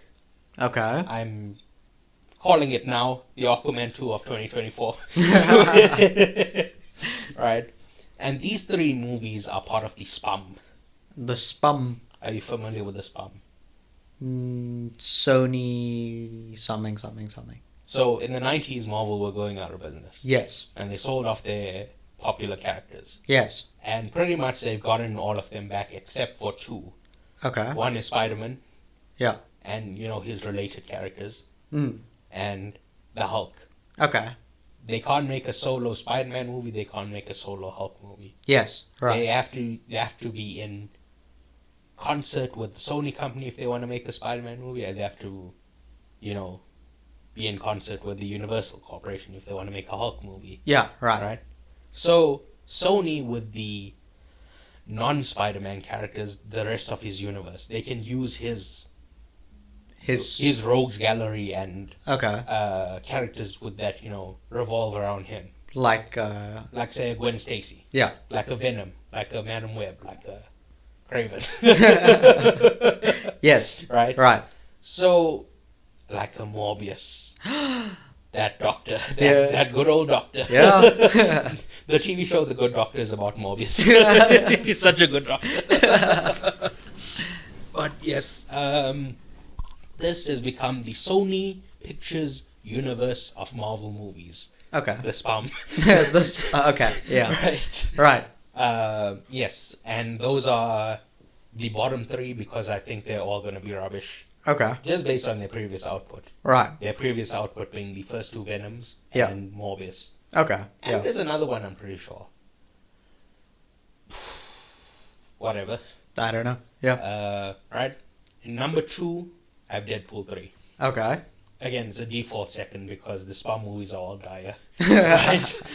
So this could have been second or third, but Yeah. like I'm saying, it's default high on the list because the rest is probably going to suck. Yeah.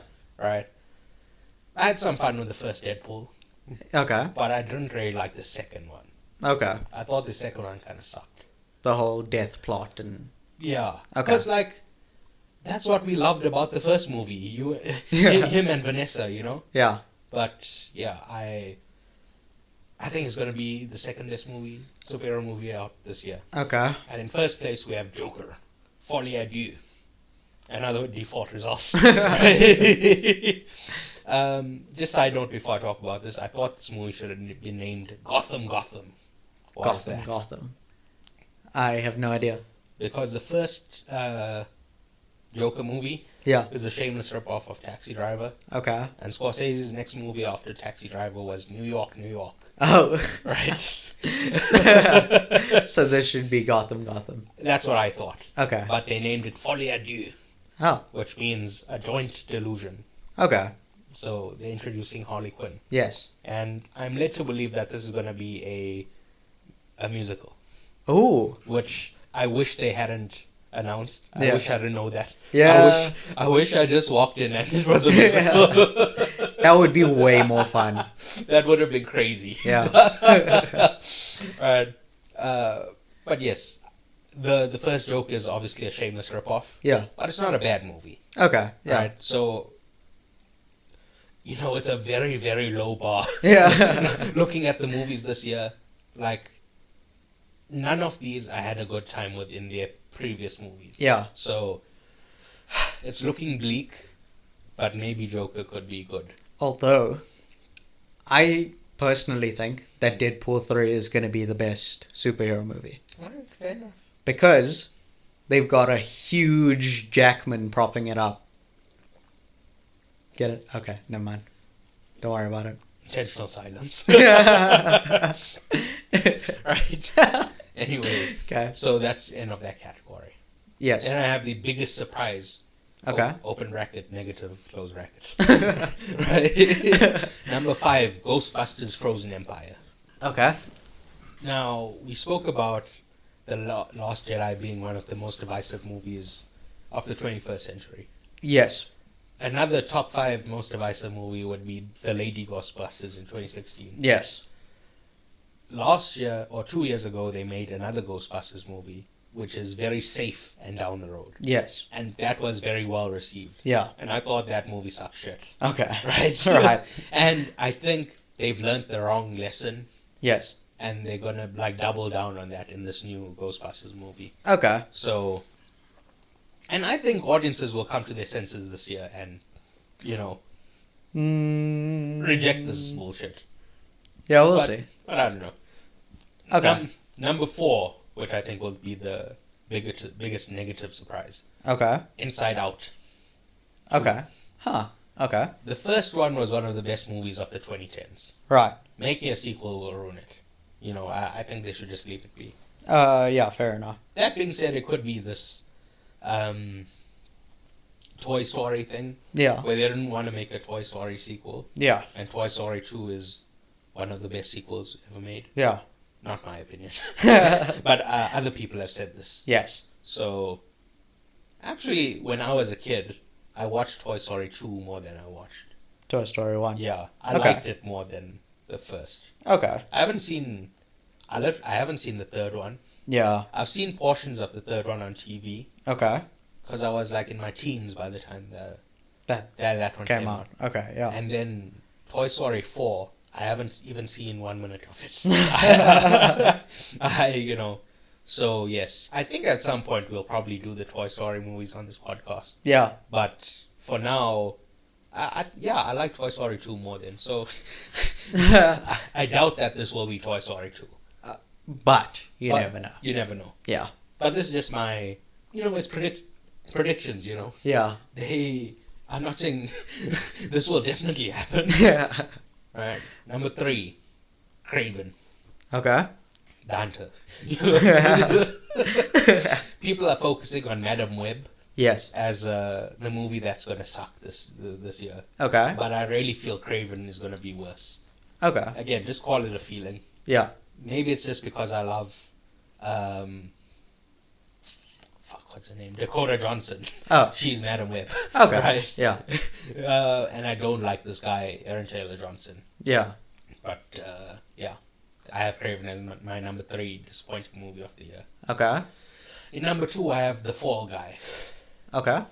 David Leitch. Do you know who that is? Yes. Who's he? I don't know if he created or like co-directed, or he may have actually been the director of John Wick. Yes. Yeah. He is the co-director of the first one. Yes. Then he did Deadpool 2. Mm. And he did... Did he do Bullet Train as well? Yes. Yeah. Yes. So I'm not a big fan of David Leitch. Okay. I think he does good stunts, Yes. but the story and acting in his movies are awful. Okay. Right? And my favorite actor is Ryan Gosling. Okay. And he's the star of this movie. And Okay. I just think it's going to disappoint. But, again, we'll have to see. Yeah. You never know. In first place, I have IF, Okay. or IF. Okay. I think it stands for Imaginary Friend. Don't quote me on that. Okay. I'm quoting you on that. Oh, no. But yes, Ryan Reynolds is the star of this movie, Okay. and he only stars in bullshit. Yeah. Deadpool, I think, is the exception. Like, he used to be in very good movies. Yeah. And then, like, in the 2010s, he develops this persona, and and like Yes. he just plays himself in every movie Yes. since then. Yeah. But yeah, I think this If movie is going to be rubbish. Based on marketing, Yeah. I view it as a companion piece to the worst movie of 2021, Free Guy. Oh. Right? That was a great movie. No, it was not. The worst movie that year. I really, really loved it. Anyway, yeah. then I have biggest surprise, open bracket, positive, close bracket. Okay. Right? Right. There have to be negative connotations going in. Yeah. Right? Okay. So number 5, Transformers 1. Okay. Again, I think the public perception of Transformers is in a bad place. Yeah. Because even though I adored the one that came out last year, that was a lot of fun. People still don't like it. Yeah. Right? Right. And I think this Transformers 1 is going to bang. Okay. It's an animated Transformers movie. Like the original ones in like the 70s, I want to say. 80s. 80s. Well, it was a TV show. And then Yeah. in the movie, they killed off the Transformers from the TV show. And traumatized a lot of children. Oh. Because they were like, oh, it's a movie about our friends, the Transformers. And they go there and everyone dies. Because Transformers was... Gonna go into it. Ronald Reagan... I think we have gone into it at some point. Yes. Probably on the Transformers episode. Yeah, probably. Yeah. Probably. Yeah. Anyway, let's not get into it. Just go listen to that Transformers episode. But yeah, good idea. The team making Transformers 1 yes. is the same team that made Teenage Mutant Ninja Turtles Mutant Mayhem. Which was... outstanding. Yeah. Right. So, I'm excited for this. Okay. Number 4, Rebel Moon Part 2. Okay. I have no evidence. Just a feeling it's gonna bang. Okay. Right? Because, again, Zack Snyder... I I think he has good things to do. Yeah. I just think Rebel Moon Part 1 just didn't work for me. Okay. And Yeah. I think maybe this one will save it, or... Yeah, because like I said on the Rebel Moon thing, it felt Because like like it you're was setting setting up, up. right? Yeah. So you expect Part 2 to be the catharsis. Yeah. Like, to see the things actually happen. Yeah. You know? So, yeah. I think it's going to be good. Okay. Hopefully. Hopefully. Right? You know, we got a lot of traction from Rebel Moon commentary. Yeah. So, yeah. Number 3, I have Madam Web. Okay. Again, I love Dakota Johnson. Yeah. Such a huge crush on her. Okay. Anyway, Yes. number 2, the Lord of the Rings prequel. Yes. Which you're saying, oh, but people love the Lord of the Rings. Yeah. Not really. Well, yes, I love. You're living in a bubble. Yes. You recently watched the Lord of the Rings. Yes. But for other people, there's been a series of Hobbit movies Yeah. that soured them on it, first of all. Okay. Yeah. And then a TV show that was also pretty bad that diminished the Lord of the Rings. I do Right. need to watch the Hobbits. Right? But the public perception of Lord of the Rings Yeah. is that it's in a bad place. Okay. And Yeah. I think this animated show and this animated movie is going to bang as well. Okay. Right? Yeah. It's made by the team that was part of the Animatrix. Okay. The Animatrix is a animated continuation of the Matrix. I never would have guessed that. Right. So I think this is going to be pretty good. Okay. In number 1, I have Love Lies Bleeding, Okay. which A24 movie Yeah. starring Kristen Stewart. Hey, wasn't she in Twilight? Yes. Right. Kristen Stewart is my favorite female actress. Okay. Well, female actress. Yeah. my favorite actress. Right. Right. Okay. And she only chooses great parts. Okay. As opposed to, what's his name, Ryan Reynolds. Yeah. Look, my favorite actors, or my favorite 2 male actors are Ryan Gosling Yeah. and number 2, Robert Pattinson. Robert Pattinson. Yes. Right. Robert Pattinson. Right? Yes. And Kristen Stewart is my number 1 female actor. Okay. Right? They're the 2 leads of the Twilight movies. Yes. They've parlayed the money that they made from the Twilight movies into doing what they want. Yeah. They never have to conform to a specific thing. a blockbuster ever again. Yeah. Except, if they choose to. Yeah. Like, he chose to become Batman now. Yeah. Right? Right. So, I love the choices both of them make. Okay. And I think Love Lies Bleeding is going to be a huge surprise. Okay. Obviously it's an A24 movie, so Yeah. it's probably going to be good. But I think, it's going to be a mainstream Okay. success because I think she's so excellent in everything. Okay. Watch The Clouds Are Still Maria and Personal Shopper. Okay. And Spencer. Right. Spencer Confidential. No. Oh, just Spencer. It's about Lady Diana Spencer. Oh, She okay. plays a version of her. Okay. Cool. She plays her. I don't know why I said a version of her. Right. Then my next category is most money at the box office. Okay. So at number 5 I have Deadpool 3. Huh. What do you mean, huh? I thought it would be higher on the list. Whatever comes next, I think that it would be higher than fifth, personally. We spoke about this in the Barbenheimer era, right? Yeah. Barbie is obviously going to make more money than Oppenheimer because it's aimed at kids. Yes. Kids don't go to the movies alone. Yeah. If a kid goes to a movie, they're going with their parents or Yeah. They'll go with someone. It's easier for kids' movies to make far more money than, and Deadpool is R-rated. Yeah. Right? So in South Africa, that means you have to be 18 and older to... Yeah. Actually, I think it might be 16. Nevertheless, yeah. whatever the case is, there's an age restriction. Yeah. So yes, that's why I think it'll be in fifth. But I still think a lot of kids are going to watch Deadpool because of Ryan Reynolds. But will they be allowed to? Yeah, they can use their parents' movie cards. Whatever. Yeah. Then, Anyway, yeah. Fourth place, I have the Lord of the Rings prequel. Okay. The Hobbits, despite being rubbish, Yes. all made $1 billion. Okay. Doesn't seem that rubbish to me. And it's well, the amount of money doesn't Yeah. correlate with the quality of a movie. Look Okay. at that Rob Spider-Man movie. Yeah. Right. Which I found great. Anyway, yeah. I think the only thing is this is totally separate from the TV show. Okay. So I think people are going to be like, all right, Yeah. let's go to this. Let's see what it's about. Right. Okay. Number 3, Joker, Folie à Deux. Okay. The first Joker also hit $1 billion. Right. I think, yeah, this is like, I heard this described in 2019, whenever that movie came out. Yeah. The Joker is like White Panther. Okay. He's like Black Panther for white people. Okay. Right, so I think that movie's going to just do so much money. Okay. Second place, we have the Lion King prequel. Right. Again, kids. Kids movie. Yeah. But the Lion King 2019 Yes. it's the most money made in Africa. That's crazy. So, this guy I know, I won't say my friend, Yeah.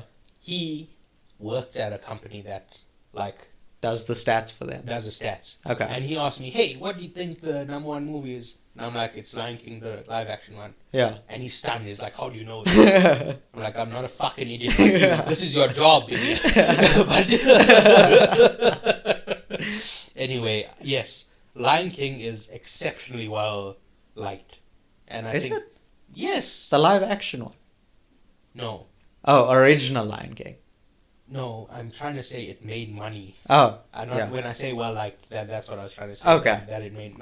I've never seen it. I can't comment on the quality of it. Yeah. And I'm never going to see it. Okay. Sorry. Cool. Like, we'd have to hit a Patreon goal of like 200,000. Listener, you heard him. 200,000 Patreon subscriptions, and we're doing it. Not... Oh yeah, 200,000 subscriptions. Yes. Yeah. That's $1 million. Yeah. That's not the point. Yeah. But, Listener, go subscribe to our Patreon. yeah. I think the Lion King prequel about Mufasa is going to do very well. Okay. First place, I have Despicable Me 4. That is the biggest surprise of my year so far. Why is that? I feel like Despicable Me, as a franchise, it's pretty good, right? But I don't know if that many people are going to go watch it. I know, kids movie, that kind of stuff. But I feel like Lion King and maybe even Deadpool would make more than it, personally. That's my prediction on that. You're underestimating the Minions. The Minions. Those yellow fellows. Yes. You underestimate them at your peril. Okay. That's all I'm going to say. Okay. My last category. Yes. This has been taking very long. Yeah, a little bit. Let me check the time. 2 hours. Yeah. Not as bad as I thought. Considering the amount we've had to So it's 2 hours long, but it's not too bad. Best Picture. Okay. In 5th place, I have Gladiator 2, Okay. which I don't know if you know this. Original recipe Gladiator won Best Picture. Yes. And I do know that. Yeah. So I was chatting with my friend. He's a big cinephile. Okay. And I told him I don't like Tim and Tom. Okay. Who are Tim and Tom? Timothy Palmelatt. He's the guy from Dune. Yes. And Tom is? Hardy. No, that piece of shit Spider-Man. Oh, Tom Right. Holland. Yeah. Okay, yeah. Tim and Tom, I don't like them. Right. And he was like, they're the two superstars of the two big upcoming male superstars. Yeah. He's like, who do you like? And I'm like, Paul Mescal. Oh, You know who that is? an actor. Yes, he's a great actor. Okay. He was in a movie called After Sun last year. Yes. It made me cry. Yeah, we did speak about it. Yeah, Yeah. amazing movie. But he's an amazing actor. Okay. And he's going to be playing the nephew of Russell Crowe's character Oh. from the first Gladiator. Okay. And this is directed by Ridley Scott. Right. So, I have high hopes. Yeah. Ridley Scott, I know a lot of people have been hating his movies, Yeah. but I think he's quietly been on an amazing run. Okay. Like The Last Duel, Napoleon. Mm. Those don't need to. Yeah. The last two movies he's done. Okay. Then, in fourth place, I have Civil War, Right. which is not a re-release of Captain America 3. Yeah. It's a A24 movie by Alex Garland. Okay. I'm a huge Alex Garland fan. Okay. He made Ex Machina, Right. Yes. Annihilation. He wrote Dread.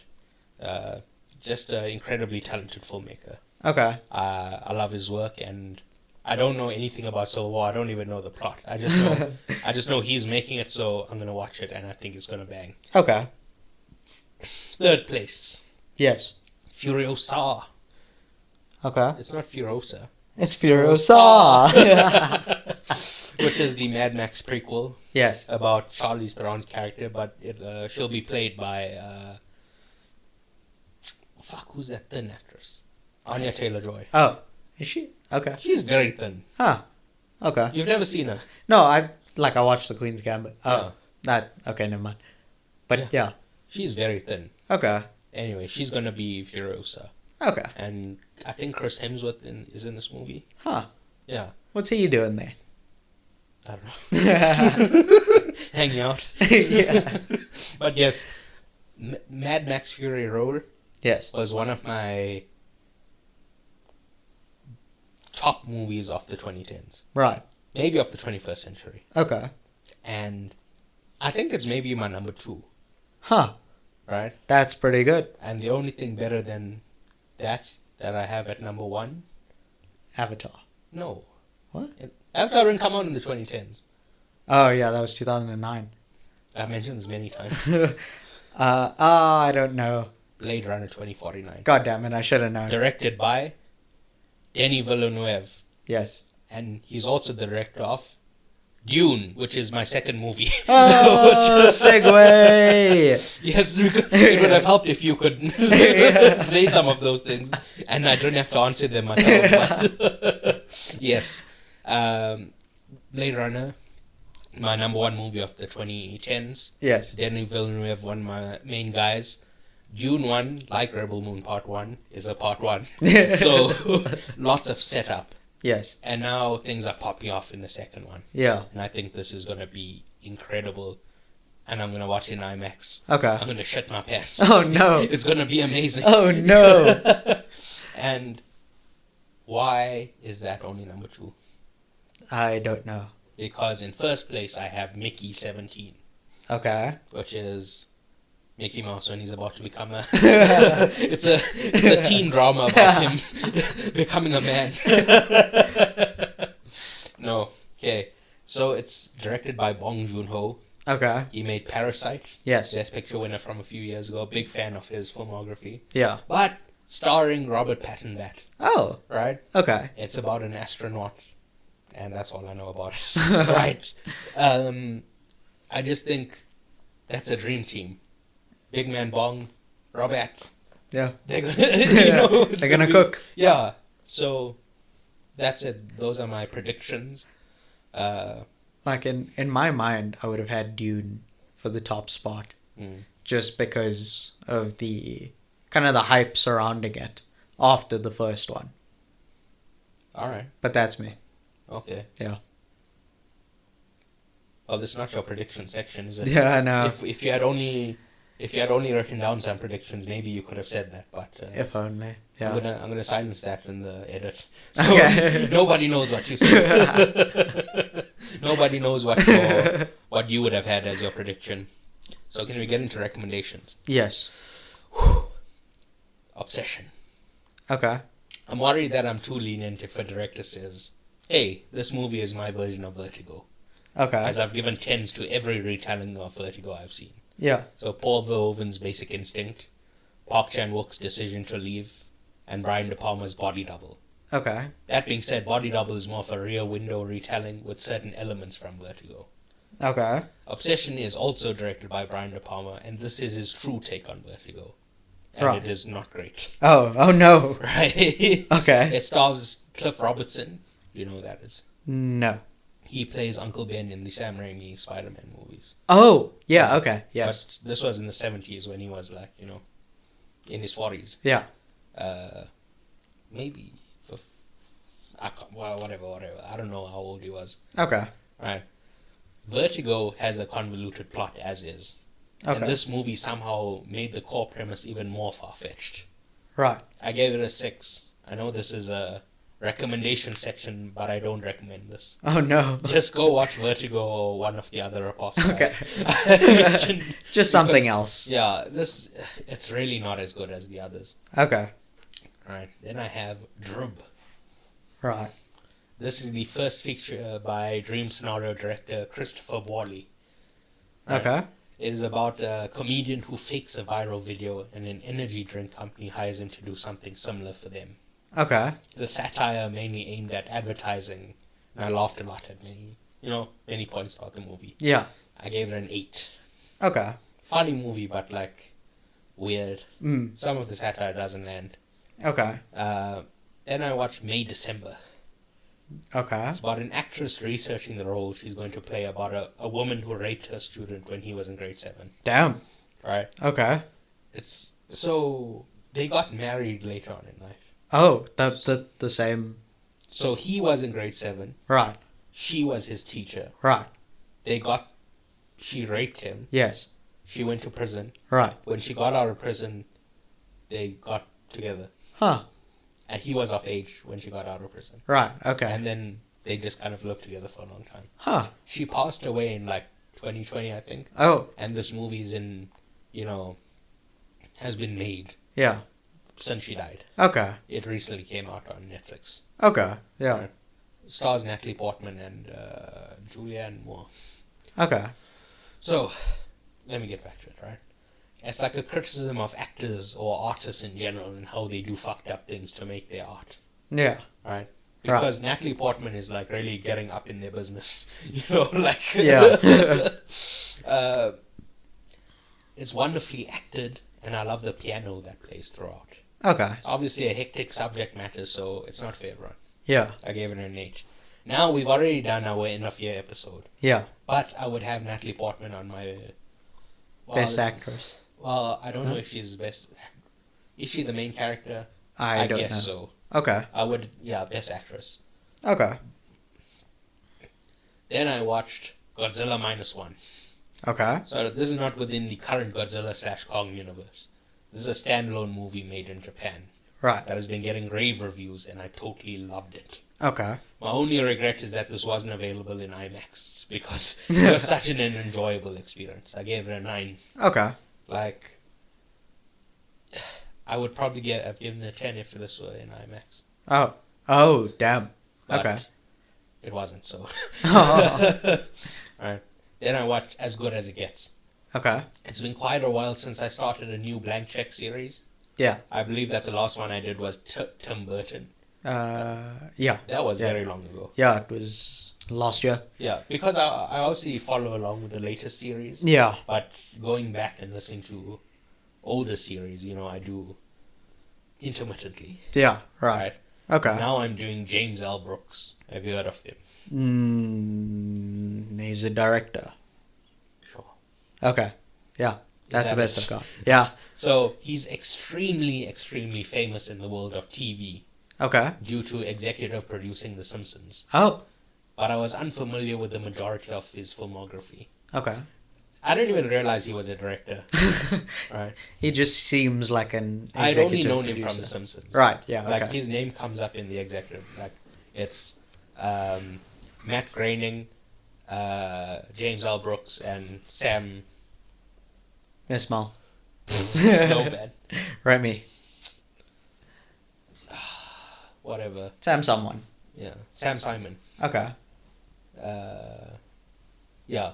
The only movie of his I'd heard of was Spanglish. Okay. As Good As It Gets wasn't his first movie. I just chose it randomly to watch first. Right. It stars Jack Nicholson as an unpleasant, curmudgeonly old man who falls in love with a waitress at his local diner. Aww. It's actually a sweet, heartfelt movie, and I gave it an 8. Okay. Then, I watched Broadcast News. Okay. Another James L. Brooks movie. Okay. It's a critique and somewhat satire of the news industry in the 80s. Right. But it's much more about the characters and the love triangle between the producer and two reporters. Okay. It's a really, really excellent movie. Yeah. I gave it a 9, but I'm still considering that. Okay. I'm wondering if I should give it a 10. Okay. So Yeah. It's up there. it's incredible. Right. But it's like, a lot of talking in rooms. It's not like explosions and stuff. Yeah. you Right. know. Okay. Yeah. Then I watched Biosphere. Okay. I think... No. It's a movie made by the Duplass brothers. Okay. You know who they are? No. Okay. They're just... okay, I know him from The League. They're just people who, they're around. They make movies from Yeah. time to time. Well, they mainly make TV shows, Right. Okay. right? And I think this was written and acted by Mark Duplass Okay. and Sterling K. Brown. Okay. Do you know who that is? No. I wouldn't know how to... Archer's Explain. cousin. So they have the same first name, Yeah. but different surnames. Yeah. Right, but this is a bizarre movie about two men locked in a living space after some unnamed apocalyptic event has occurred. Okay. It's a movie quite heavily dependent on the chemistry between the actors Yes. because of, the limited setting. Yeah. I Right. don't think it worked. Oh. I don't want to spoil the plot, but it's also a deeply upsetting movie. Okay. Like, I gave it a 6. Okay. Like, I know I'm a sick person, Yes. but this movie is too sick. Oh, it's too sick even for you. Yeah. Damn. Well, I don't know why I'm so creeped out, but it's not that outrageous, but yeah, upsetting a bit. Okay. Then I've been watching the Jackie Chan adventures. Do you Okay. know what that is? Just Jackie Chan going on adventures with So- like Bear Grylls. In the early 2000s, there was an animated TV show that depicted a fictionalized version of Jackie Chan Okay. that was voiced by him. Oh, nice. He's like an Indiana Jones type who goes around investigating magical artifacts. Okay. It's a dope fucking show. I've only watched the first season and I'm excited to see the rest, right? Okay. I currently have it as a 9, Right. but, there's still 4 seasons to go. Could go up or down. Yeah, we don't know. Yeah. Right. Then Echo. Okay. So last week Marvel dropped all 5 episodes of their latest TV show. Okay. Which I don't really like. I've realized that I much prefer this week-to-week version. Okay. Yeah. So like you watch it, you have a week to digest it and think about it, Yeah. and then the next episode comes out. This binge thing is not great. Right. Like you binge something that's already done, but if you can watch it, week by week. Yeah. So yeah, Echo first showed up in the Hawkeye limited series. Yes. She's a deaf member of Kingpin's mob, Yeah. and I thought this show was a lot of fun. Okay. It's in a similar vein to the Marvel Netflix shows like Daredevil and Punisher, and by that I mean it's much more violent and bloody than the regular Marvel properties. Oh, lovely. I give it a 7. Okay. Then I watched Symbiotic Titan. So I watched quite a lot because It's been a while. it's been a while Yeah. since we recorded, right? It's a Genndy Tartakovsky show that was on Cartoon Network in the early 2010s that I totally missed. Yeah. I heard good things about it and it's fun. Yeah. It's quite formulaic as a big monster shows up and they transform into a Power Ranger style Zord called the Symbiotic Titan and they fight the monster. Yeah. Rinse and repeat for 20 episodes. I gave it a 7, but I honestly think it may deserve a 6 because Okay. it's so repetitive. Right. Towards after episode 5 or 6, I'm like, alright, Yeah. I'm kind of done with this, but I'm a completionist, so I had to. There's 20 episodes, so the other 14. Right. Yeah, your recommendations. So I've been quite busy traveling and stuff, so I've only got a few. I've been watching Kunk on Earth.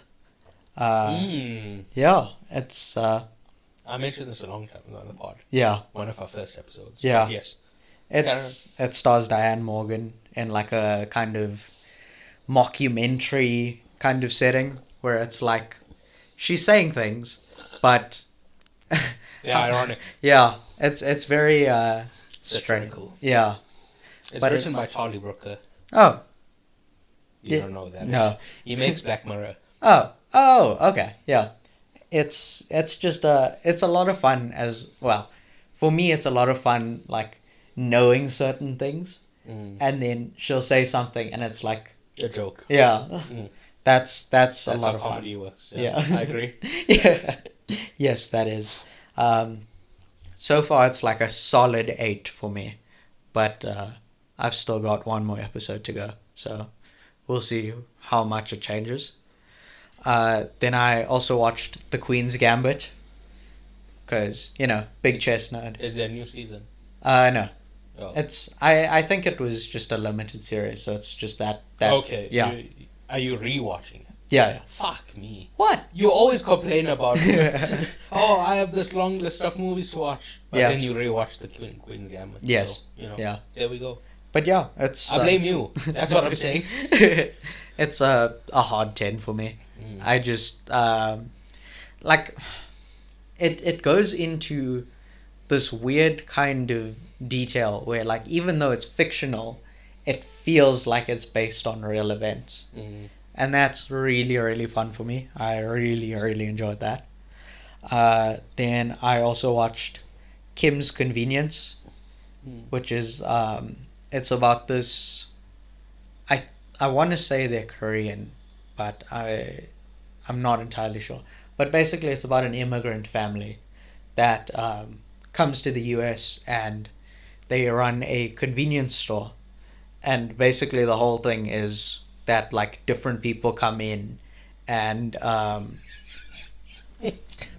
That's how convenience stores work. yeah. And basically the like immigrant parents are usually like very stereotypically Strict. yeah, strict and like backwards, is that the right term? Conservative? Yeah, conservative. And so it's kind of like Conservatism is the new punk rock. You know that? This, Alex Jones' assistant, his name is Paul J. Watson. okay. He just one day he was doing a video and he was like, "Conservatism is the new punk rock." It's, I think about that a lot because you are so right. Yeah. But yeah, it's just basically like they have to kind of deal with the kind of new world as it is instead of The what old it one. was. Yeah. Yes, exactly. But yeah, it's a lot of fun. It's a 7 right now. It's All right. that's it for me. So thank you for listening. Please remember to rate, review, subscribe, give a like, etc.